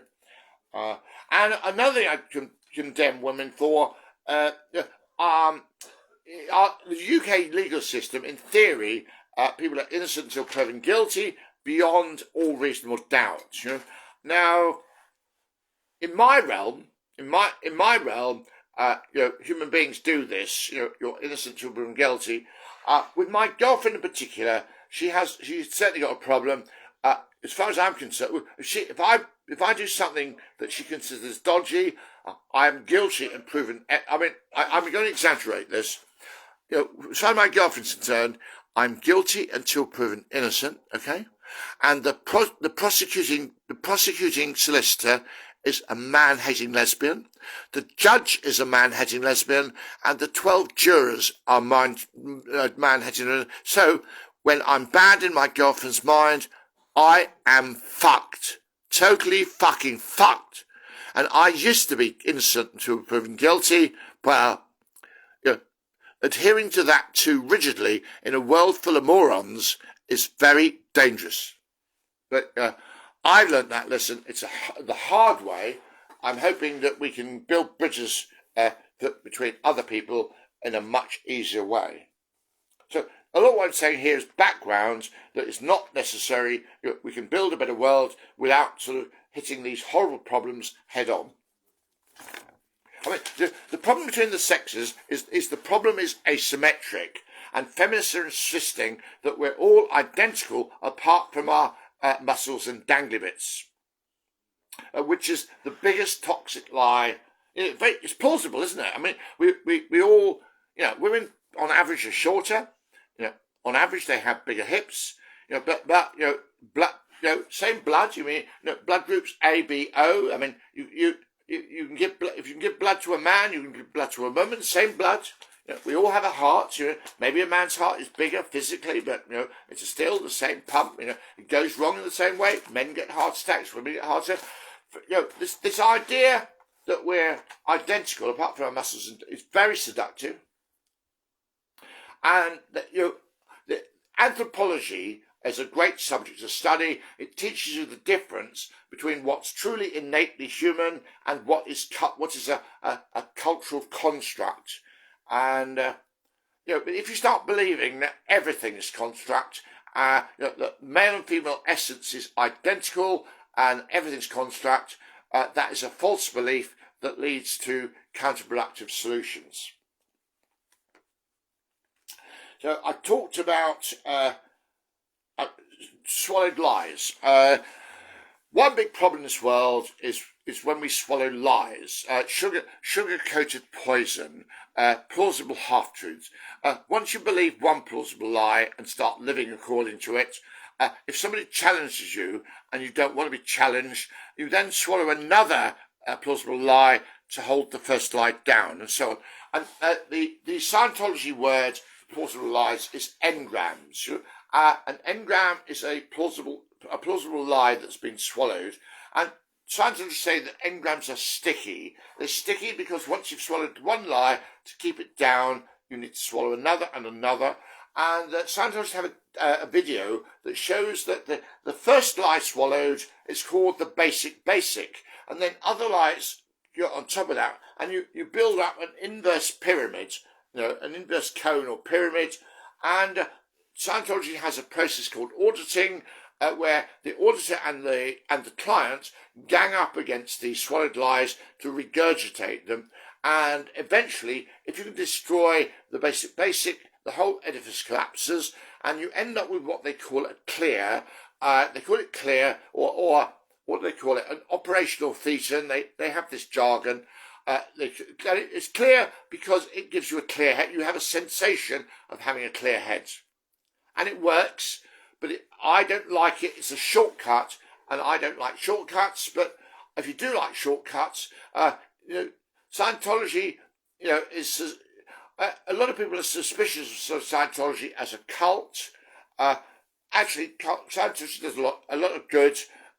You know, it's only harmful if you become fanatical about it. And swallowed lies, swallowed lies. There's a book written by a Christian woman called "Lies Women Believe." And yes, there's more awareness in the world about the lies that women swallow. Men swallow a different set of lies, and there's less of a spotlight on the lies that men swallow. But men in the modern world are becoming nihilistic. A fancy philosophical word. It means nihilist. I mean futile. There's an Epicurean philosophy: eat, drink, and be merry, for tomorrow you die. It's called hedonism. Hedonism. Well, let's have a party. If I die tomorrow, fuck it. At least I had a party up until the bus mowed me down. I was having a party. Hedonism. Eat, drink, and be merry. Well, yeah, it's nihilism. Nihilism drives people to football fanaticism, computer game fanaticism, hedonism, getting drunk and pissed and becoming alcoholics, and fucking drama. In transaction analysis, there's something called the drama triangle. There are persecutors, victims, rescuers, and people dance around. A persecutor becomes a rescuer, becomes a victim. It's called the drama triangle because you get never-ending drama. To get what we need to do, let's have. There's another English expression I can't remember, something to do with crisis and drama. Don't make a drama out of a crisis. Drama is totally unnecessary. Drama queens. Drama queens. That's the thing. And men can be drama queens too. Drama kings. When you got a crisis, deal with it. But don't deal with the crisis by turning it into a fucking drama. The transaction analysis is a good therapy, but there aren't many transactional therapists around. Anything good fades away. Anything bad gets stronger. The world is bonkers. Where am I up to? Okay. Scientologists call these engrams, swallowed lies, engrams. Life coaches, I'm trained as a life coach, we call them gremlins. And life coaches are interested in this concept of self-limiting beliefs. Because of our socialization, the way our culture is, the cultural beliefs, social norms, etc., we all suffer from self-limiting beliefs. And life coaches deal with gremlins. Gremlins are getting in your way. We teach you how to neutralize those gremlins, get rid of your self-limiting gremlins, and then there's the quotation, the sky's the limit. And there is actually a book written called The Sky's the Limit, written by Wayne Dyer. I don't know if he's still alive, he probably isn't, but Wayne Dyer has been a guest of Oprah Winfrey, I'm sure. The sky's the limit. Yeah, fine. Actually, I want to say about this, the sky's the limit, yes. Why the hell are we venturing into outer space? I think we really don't need to, except Stephen Hawking, before he died, he said, well, look, if we don't colonise other planets, we're going to blow ourselves up eventually, so we'd better colonise other planets or live in starships like the Starship Enterprise, so that when the Earth blows up, the human race survives. Well, and not only is Hawking saying this, Richard Branson, with Virgin Galactic, wanting to go into space and space tourism. Do we really need this? I'd love to know what it's like to feel weightless, but and Elon Musk, another one, venturing into space, wanting to colonise Mars. What is this rush to colonise other planets? Is this a plan B? So if we blow up planet Earth, the human race will survive. Now, I talked about General George Patton Jr. and burning bridges. Now, look, if we don't give ourselves the plan B of escaping into outer space, then surely we've got to sort out this planet so that we don't die of a nuclear winter. And again, with an afterlife, I like to say there is no afterlife. Now, reincarnation makes a lot of sense. There might be some truth in reincarnation. I like to assume there isn't an afterlife. If there is an afterlife, I'll cross that bridge when I come to it. I want other people to adopt something similar. But if there isn't an afterlife, this life is not a dress rehearsal.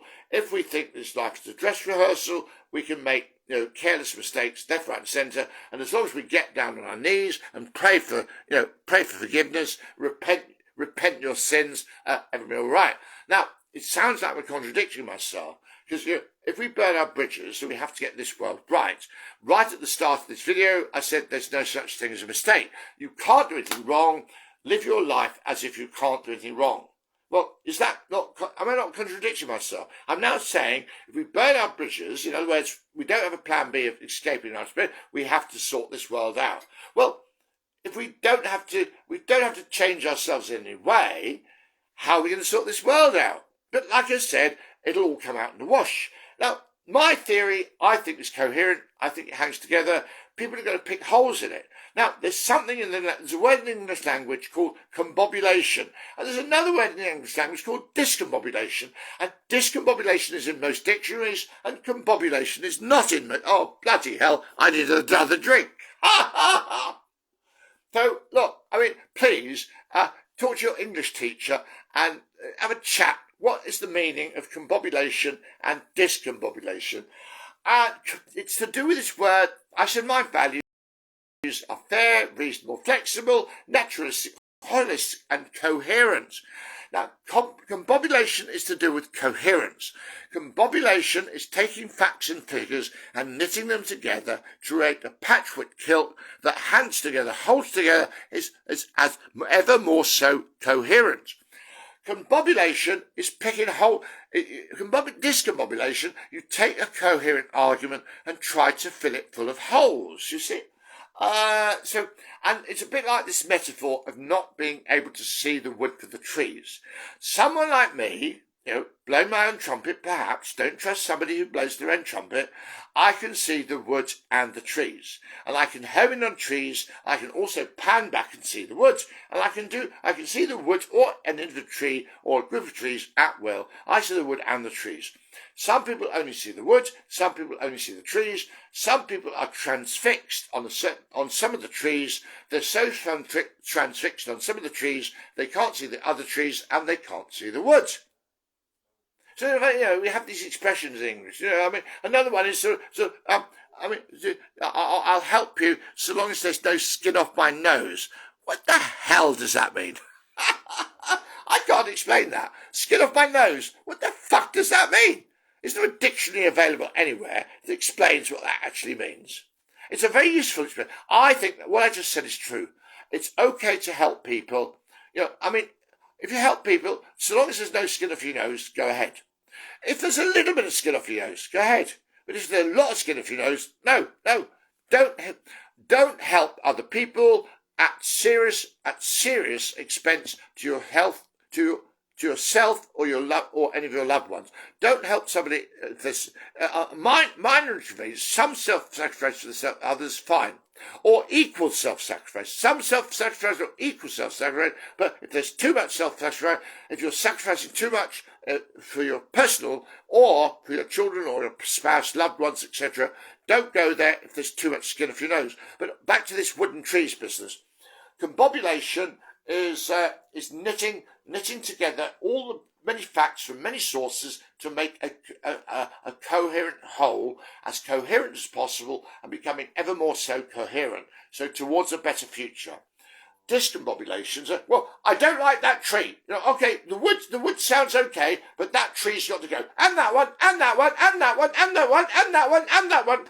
Discombobulation. And there's a war, talk about a meme war, there's also a war between the combobulators and the discombobulators. Ugh. So, think about it, get back to me, give me comments. Now, personal conversation about anything, my gateway is my email address, skydazzle1971@gmail.com. And Elon Musk and Jordan Peterson, 8 billion people, Elon Musk and Jordan Peterson say, not enough people, we need more people. Look, there's a bit of a problem with governments. With the NHS in the Western world, in UK, we have the NHS, which puts people back together no matter how ill they are. Mind you, we have in some areas we have long waiting lists, and people are suffering on waiting lists and even dying on waiting lists, which I think we should decide. I think we should decide if there are some conditions where the public purse, if the taxpayer says there are some conditions that are too expensive to fix, then there are some conditions that we don't fix. We decide what we don't fix. Allowing people to die randomly on long queues is stupid. And my mother had to wait 9 months for a hernia operation. They botched it, and she had to wait another 9 months in agony. This is not right. This is absolutely not right. But because of the success, I mean, people in the olden days, people rarely lived beyond 40, and they had lots of children to support them or whatever. I mean, there's all sorts of dynamics. Being able to fix almost any illness, in a country like UK or European countries tend to do, fix anything at taxpayer expense. In the Philippines, my stepdaughter in the Philippines got bitten by a rabid dog recently, and they needed money, or she died a horrible death of rabies. So I found some money. So she went to hospital, had a rabies jab. And now I've got to pay money to get her out of hospital because they've got a stupid bloody system. But they pardon, Andrew. Scamming you, Martin. Oh, Andrew thinks I'm being scammed. I take a risk with scammers. I assume they're not scamming until I have concrete proof. A lot of people say I'm a gullible idiot. A lot of people say I'm a pushover. Excuse me, I'm a caring, loving person, and I give people the benefit of the doubt. Somebody tried to scam me in Kenya. She said she wanted money to get the bus fare to go to her mother's funeral. Okay, well, I believed her. I gave her the money. A few months later, she tried the same scam on my friends. She said her mother had died all over again. Now, when I had proof she's a scammer... There's no evidence he's been bitten by a rabid dog. You've been scammed. Are you hearing what Andrew is saying? The only evidence I have, they did send me a photograph of somebody's arm with a dog bite on it. Now, okay, it's quite possible this photograph is being propagated virally all over the bloody Philippines, okay? I mean, I'm not stupid, but on the other hand, I think that people in the UK are mean. Where's the bill from the hospital? Pardon? Where's the bill from the hospital? If I want it, prosecute them, I'll sue them for scamming you. A real-time argument, wonderful. You said, where's the bill for it? If I want the bill, I'll ask for it, okay? If I ask for it and they can't produce it, I won't give them the money. They might produce me a bill which is circulating virally. It might be a false bill. I'll believe it until I have evidence. You can check it out. Blimey, I've been dealing with fake psychiatrists with fake degrees from universities in India. When it comes to fake psychiatrists, we're both on the same page, Andrew. There's about 5,000 fake doctors in America. I agree with you. With fake medical degrees. I agree with you. They bought for cash off the black market. On my video, I don't want to talk about things that we agree about.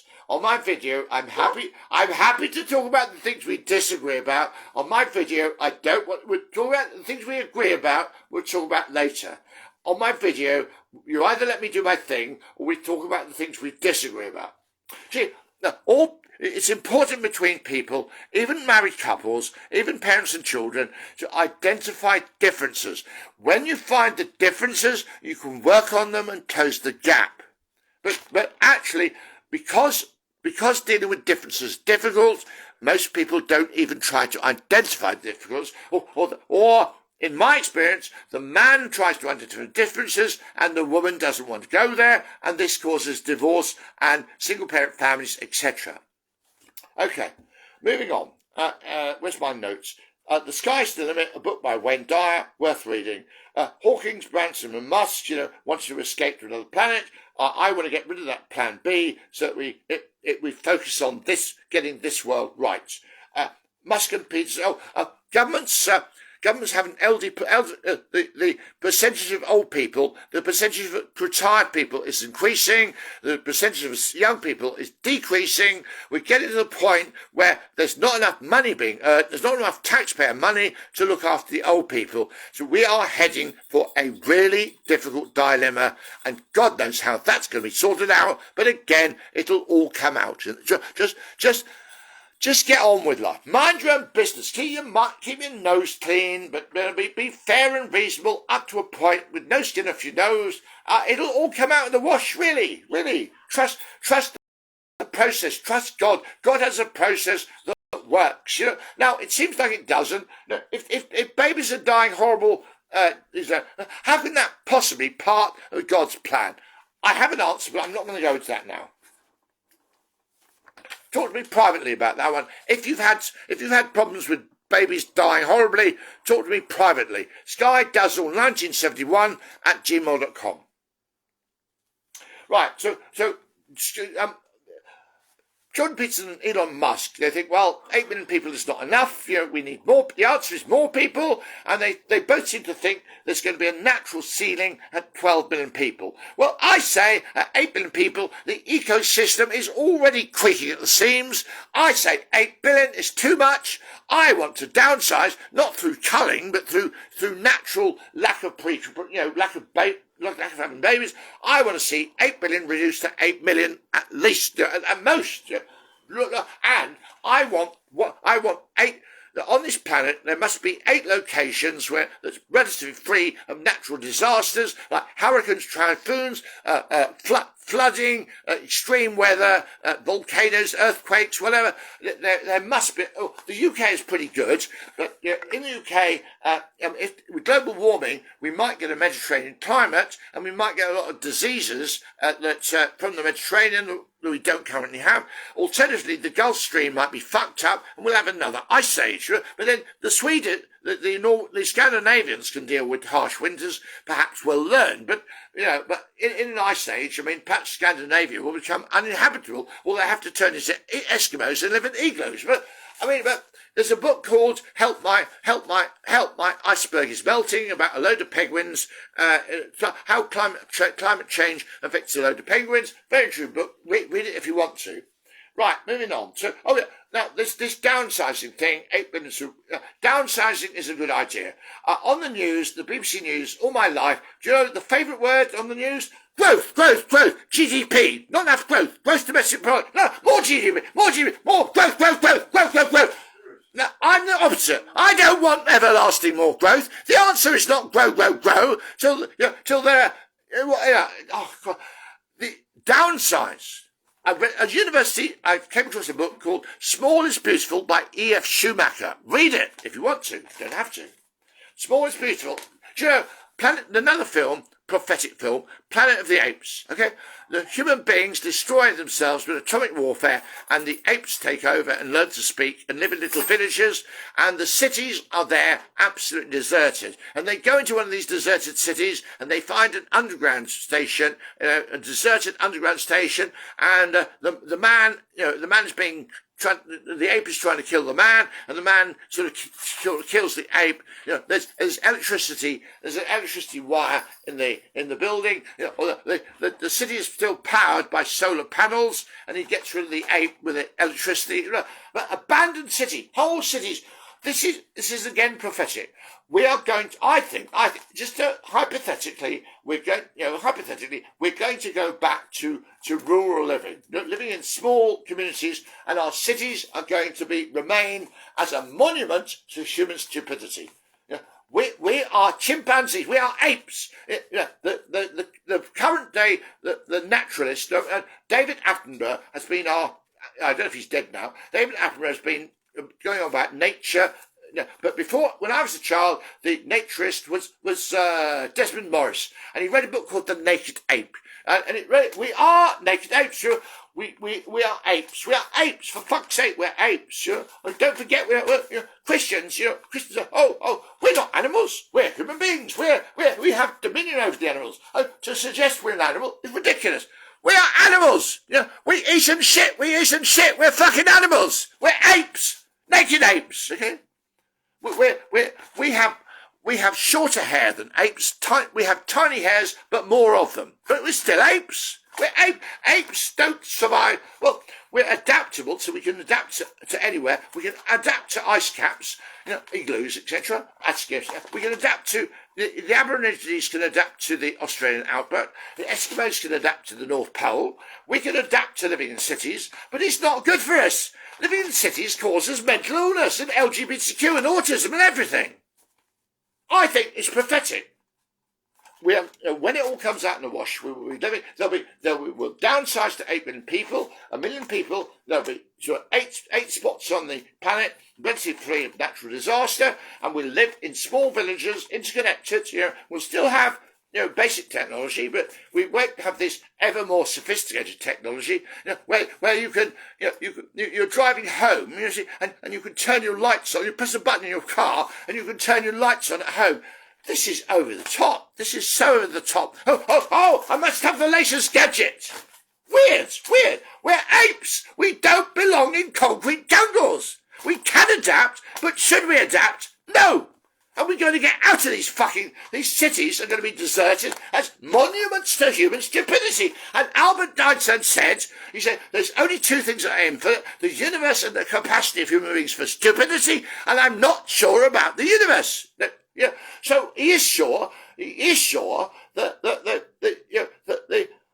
the capacity of human beings for stupidity is infinite. And Albert Einstein, I cannot fault anything he said. The capacity of human beings for stupidity is stupid. We can live, just because we can live in cities, and living in cities gives us some very interesting advantages, but should we because we can, in this case, no. Do you know what? I live in South London. I live in one of the most sophisticated cities in the world. And a lot of cities are turning to shitholes with immigrants in camps shitting all over the place. And the place stinks. The Eiffel Tower is surrounded by a perspex wall. It's getting absolutely... London, for some reason, is not a shithole yet. I like South London. What I admire, the buses are wonderful. And the trains, I feel so privileged. The trains in South London, they are absolutely amazing technology. They are beautiful. I've come up to Skegness from London, three-hour journey on the train. The train is sort of, I feel so privileged to have a seat on a train like this, to have a seat on it for three hours 3 hours up, 3 hours down. I feel so privileged to... the transportation system in the infrastructure in the Philippines is crap. Absolutely crap. By comparison, it's crap. I feel sending pictures of our trains to friends of the Philippines. I feel guilty. I'm making them feel bad about living in a crappy country. But they're happier than we are. People in crappy countries are happier than people in fucking London. Jesus Christ, am I off on one? Oh dear, I'm blaspheming. Oh, naughty boy, I'm blaspheming. Oh dear. I'm getting excited, but this is a funny kind of excitement. The flip side of excitement is fear, by the way. Excitement and fear, 2 sides of the same coin. Am I scared shitless that if I'm not understood, my children would go down some fucking disgusting toilet? Most likely so. Oh, my children are so oblivious. My 3 sons have such a life of relative comfort. They are oblivious. I know how good and bad life can be. My sons, in an attempt to prepare them well for life, I've given them such a cosy start to life that they are, compared to me, they're oblivious. But good luck to them. Good luck to them. It'll all come out in the wash. Seriously, I don't sound like I believe that, do I? It won't come out in the wash for me, but it'll come the next generation, whatever. Please God, may it all come out in the wash. Please God, let me be right. It all comes out in the wash. So, fair, reasonable, flexible, naturalistic, holistic, and coherent. Now, in Buddhism, the most useful concept in Buddhism, according to me, is non-attachment. Now, why do they say non-attachment and not detachment? Non-attachment is, well, it means that everything in God's universe is of equal importance, or everything in God's universe is of equal unimportance. So, there's me and my feelings. There's me and my feelings. There's my feelings. There's these glasses, and there's this can of popsicle.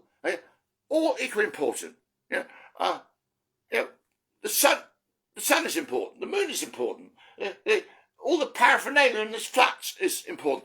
Everything is now. If everything's equally important or equally, you end up with impartiality. And the opposite of impartiality is bias, and the worst kind, well, there's prejudice. The worst of all is bigotry. One end of the scale is impartiality, the other end of the scale is bigotry. So I've written down here, impartiality versus bigotry. Okay. Now, I want this war between impartiality and bigotry. I want impartiality to win the lion's share. If there's a balance to be struck between impartiality and bigotry, the balance needs to be in favour of impartiality. So I've written down here, no bigotry, no bullying, no blackmailing, no subtle bullying, no bullying of oneself. That's a big one. The child abuse, bullying of oneself. If you bully a child to bully itself, that is the worst kind of child abuse. Also, no denial and projection, make peace. Make peace, harmony, congeniality, conviviality. Make peace with your Jungian dark side. In Jungian psychology, we all have a dark side. We all have a shadow. Deny that you have a shadow, your evil will leak out. I've said here, make peace with your shadow, and you become a wholesome person. If you don't make peace with your shadow, especially if you deny you have a dark side, I don't have it. Well, again, back to women. Women. The myth is that women compared to men, men are vulgar, ugly, dangerous creatures, and by comparison, women are squeaky clean. Some women, too many women, are denying their dark side, and the dark side leaks out in ways that are hard to tackle. And I've written down here, love thine enemy. I don't know if this is biblical. Keep your friends close, but keep your enemies even closer. Those people, socialists who only read socialist publications, are living in an echo chamber. Tories who read only Tory publications are living in an echo chamber. I tend to read, so publications that I agree with, I tend to read the headlines only. Publications I disagree with, if something puzzles me, I read about it in depth to find out the enemy's point of view. There's a Star Trek film called Star Trek Nemesis. Captain Kirk or whatever, Captain Picard meets his nemesis. Doing battle, the nemesis can be the dark side within can be your nemesis. Try and make friends. Try and make peace with your nemesis. Try and make peace with the dark side within.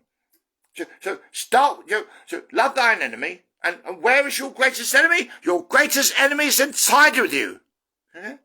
Keep your friends close, keep your enemies even closer. The enemy within, keep it close, love it. Love your enemy, love the enemy within. Your greatest enemy is the enemy within. Learn to love the enemy within. And this ties up with the concept of ego, but there is such a thing as healthy. Ego is not automatically bad. There's healthy ego, there's unhealthy. There's healthy narcissism, there's unhealthy narcissism. My psychologist says I'm narcissistic, but my narcissism is healthy, which is good for performing arts. It's good for delivering lectures. It's good for performing arts. Healthy narcissism has its upside. There's something called malignant narcissism, which is a big, big, big problem. And there's lots and lots of stuff on YouTube about malignant narcissism and how to handle such people. Now, to sum up Christianity simply, well, one simple summing up is be thou like little children. In other words, put upward pressure on upward pressure on being childlike and downward pressure on being childish. Another summary that I come up with: what matters is purity of heart. But it's poetic, isn't it? What does purity of heart actually mean? Put upward pressure on purity of heart, which means putting upward pressure on your intentions being fit, being non-toxic, your intentions being benign to beneficial, and your motivations being benign to beneficial. No toxic intention, downward pressure on toxic intentions, downward pressure on. Now, in God theory, God knows what's in your heart. So you cannot hide what's in your heart from God, so why even bother? Why hide what's in your heart from yourself? You can't, metaphorically, poetically, if there is a God, which there probably isn't, you can't hide what's in your heart from God, so why even bother to try and hide what's in your heart from yourself, which is where prayer comes in. I mean, dear God, help me to be a better person, help me to be more self-aware and self-honest. That reminds me, the two prerequisites for proper love, meaningful love, true love, the love of Jesus, agape. I mentioned humility. The starting point for a happy universe is enough people being sufficiently humble. The next thing is self-honesty. I mean, if you're honest with yourself, you know when to lie to other people. If you're dishonest, if you're dishonest with yourself, you become a loose cannon. Seriously. So, step number 1 is humility. Step number 2 is self-honesty. Then the next level, perhaps 2 things that come together are love and courage. Love is one thing, but actually to put love into practice requires courage. To overcome inner demons requires courage. And courage doesn't come all in one go. You have to work at it. And there is that expression, fools rush in where brave men dare to tread. So don't rush in. Don't be reckless. Don't be stupid. Don't be a fool. But on the other hand, don't hide away. See, if you don't stick your neck out, you can't get your head blown off. If you do stick your neck out, you can get your head blown off. If you stick your head off with intelligence, you stick your neck out with intelligence, well, then you can be a force for good. And also, quotation, who said this? It's only those who are willing to go too far who find out how far it is possible to go. And I've taken that one step further. I've gone too far. I've experimented with going too far. I don't just know how far one can go. I know how far one should go. And the more people follow in my footsteps, the better. Not that I'm flogging my religion as better than anybody else's. I think everybody needs to have their own individual personal gods and saints in each moment. Every person. Don't get off the shelf religion. Well, if you must, you must.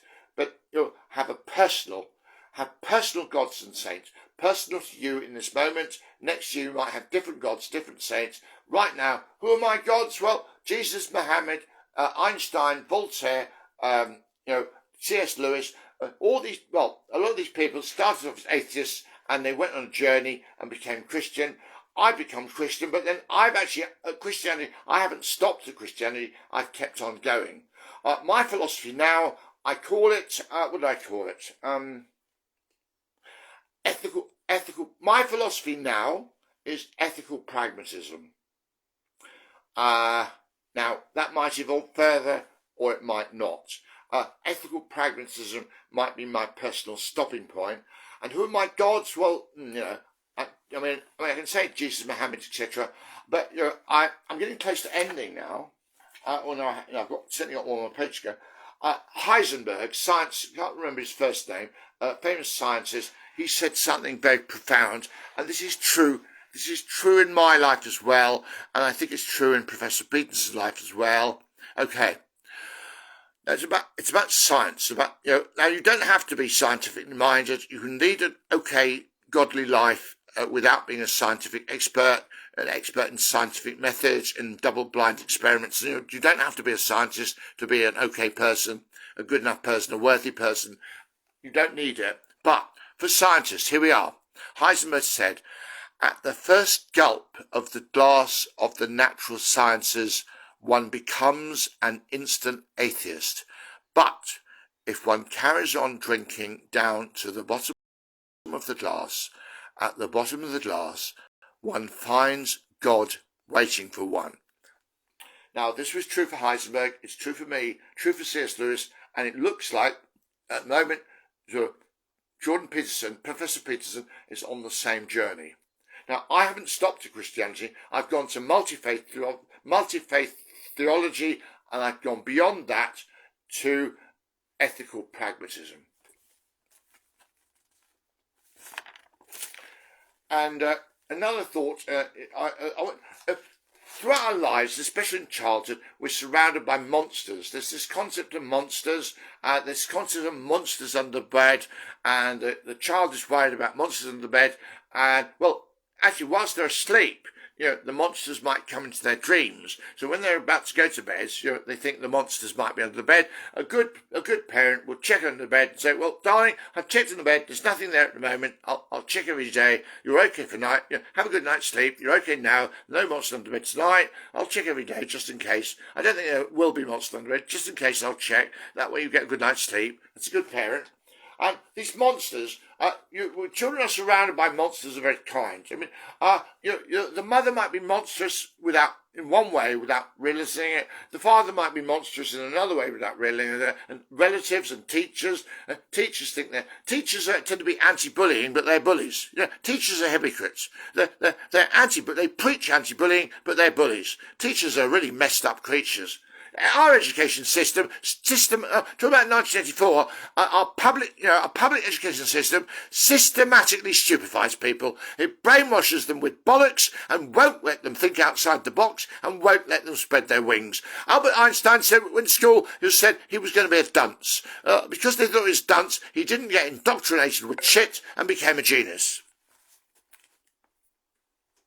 And, these internalized monsters create the inner critic. And we have to, with the help of each other, with the help of other more enlightened creatures, we need to deal with that inner critic. There's an upside and downside to everything. I say, except beating yourself up. There isn't really an upside to beating yourself up. No self-bullying. And every cloud has a silver lining, but every single lining tends to be surrounded by a cloud. These monsters outside you in childhood, external monsters tend to get internalized into your brain. So inside your brain, there's not only your true self, but there's a load of monsters and there's a load of false selves to deal with the monsters, the inner monsters. And this film, The Forbidden Planet, this machine, actually, when people fell asleep, the machine read their dreams and created monsters, real life monsters, with thousands of so powerful, these monsters. And the quotation from the film, the guy who finds out what's gone wrong, he says, monsters from the id. Now, the id is, for Sigmund Freud's word, for the subconscious mind. If the subconscious mind is full of monsters, don't be surprised if those monsters manifest somehow around you.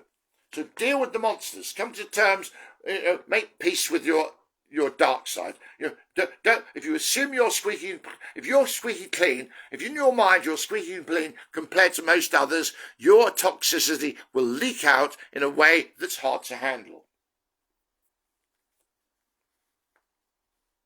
So you could see God as God is perhaps this machine that makes everyone's dreams come true. But if 8 million people have different dreams, and some people have dreams of getting rich quick, and some people have dreams of a spiritual world, I criticise the spiritual world by saying, well, look, sitting cross-legged, meditating, loads of people saying isn't going to change the world. Also, loads of people signing up to the mafia isn't going to change the world either. So it's the mafia versus the mafia versus people of the oneness. Mafia, oneness. No, the mafia alone is not the solution. Oneness alone is not, but mafia, oneness plus everything else in hybridization is the answer. Well, it'll all come out in the wash. It's inevitable. So don't.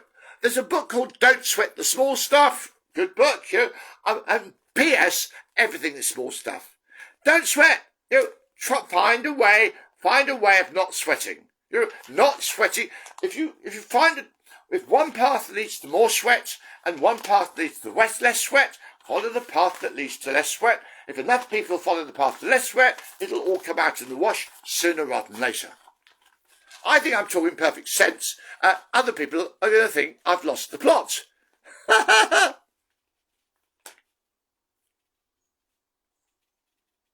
And I'm nearly there, actually. I think I'm there. Final note. Bottom of page 9. Bloody hell. Okay, what a thing to end with. Patience is a virtue. The root of all evil, maybe not the only root, but also maybe the only root. The root of all evil is impatience. Now, why do they say, some people say the root of all evil is money, but actually, I think that's a misquotation. The actual quotation, I know who said it, the root of all evil is the love of money, i.e., sort of obsession. Obsession with money as the one and only panacea. If I have enough money, if I can amass enough, I can relax and feel safe. But look at the Kardashians on television. Oh, and Bruce Jenner becomes what's his transgender name? Bruce Jenner becomes Caitlyn Jenner, and Caitlyn Jenner becomes Woman of the Year. Oh, fuck! Oh, this Olympic business. I think the Olympic Games should be divided into.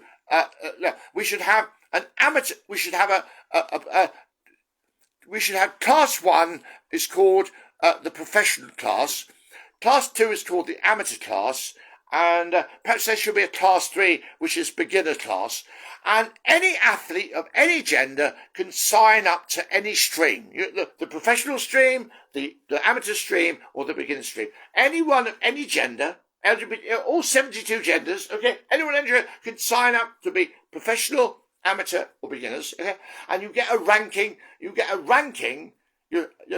regardless of gender, you get a ranking as a professional, you get a ranking as an amateur, or a ranking as a beginner. End of problem. Now, what we do about LGBTQ toilets, I don't know. But I'm told that LGBTQ in Asia, they don't have a problem. LGBTQ in America, fucking hell, they can't decide who's allowed in which toilet. So the Americans need to learn from the Asians about how not to argue about fucking toilets. And anyway, back to my final point. The root of all evil is impatience. Why is money important? Because money, if you've got money, you don't have to be, you can satisfy impatience. Oh, I want that car in a hurry. I've got no money. I have to save up. I've got loads of money. I can have it right now. So money bypasses impatience, which is why my obsession with money is bad, but the root of all evil is impatience. Now, right now, am I being impatient, or are any of my audience being impatient? Hang on, Andrew wants to say something. I'm nearly finished, Andrew. So do you want to add a few words before I end this video? Come here. I want you on camera. I want you in earshot. I want you to be heard by my audience. Come here and make sure I'm going to give you some of the final words. Come here, Andrew. You've been scammed by a Filipino woman. He's still on about scamming. He's on about money. If anyone has any concerns about scamming, if anyone has any, Andrew, please, I've heard your point, Andrew. I want to finish my video. Andrew's bringing up this point of scamming. Now, I think in this country, you could call homeless people scammers. I live on benefits, state benefits, generous benefits, because I'm disabled, I'm overweight and got cancer. But if I see a homeless person, I give them £1. Why do they give them £1? With 99p. How much money have you given this Filipino woman for a rabid dog bite? I'm not going to dignify that question. You crackers, there's no Robin. Come on, Andrew. Come on, don't be shy. If you've got something to say it in front of my audience, please. No, seriously. Andrew's raised this problem about scammers. I say that in this country, poor people are generous to homeless people. Rich people, if you've got disposable income, you don't give it to homeless people. If you don't have much disposable income like me, you do. Poor people are generous to poor people. Rich people are not generous to poor people.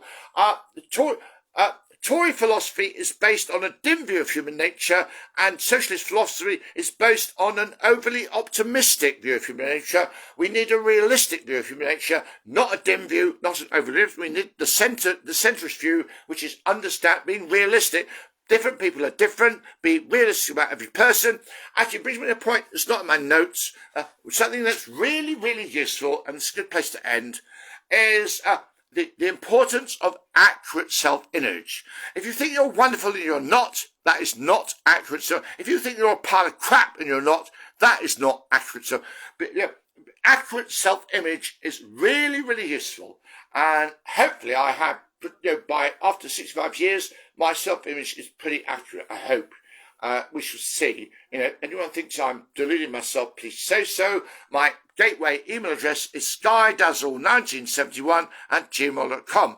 And on this subject of accurate self-image, there's a Scottish poem in Scottish language. I'm not sure I'm going to get the Scottish language right, but I'm going to try and recite it the Scottish way. There is an English translation, but here we go. Would the gods the gift he sees, would the gods the gift he gives to see ourselves as others see us? In other words, wouldn't it be a wonderful gift to see ourselves through the eyes of other people? Namaste.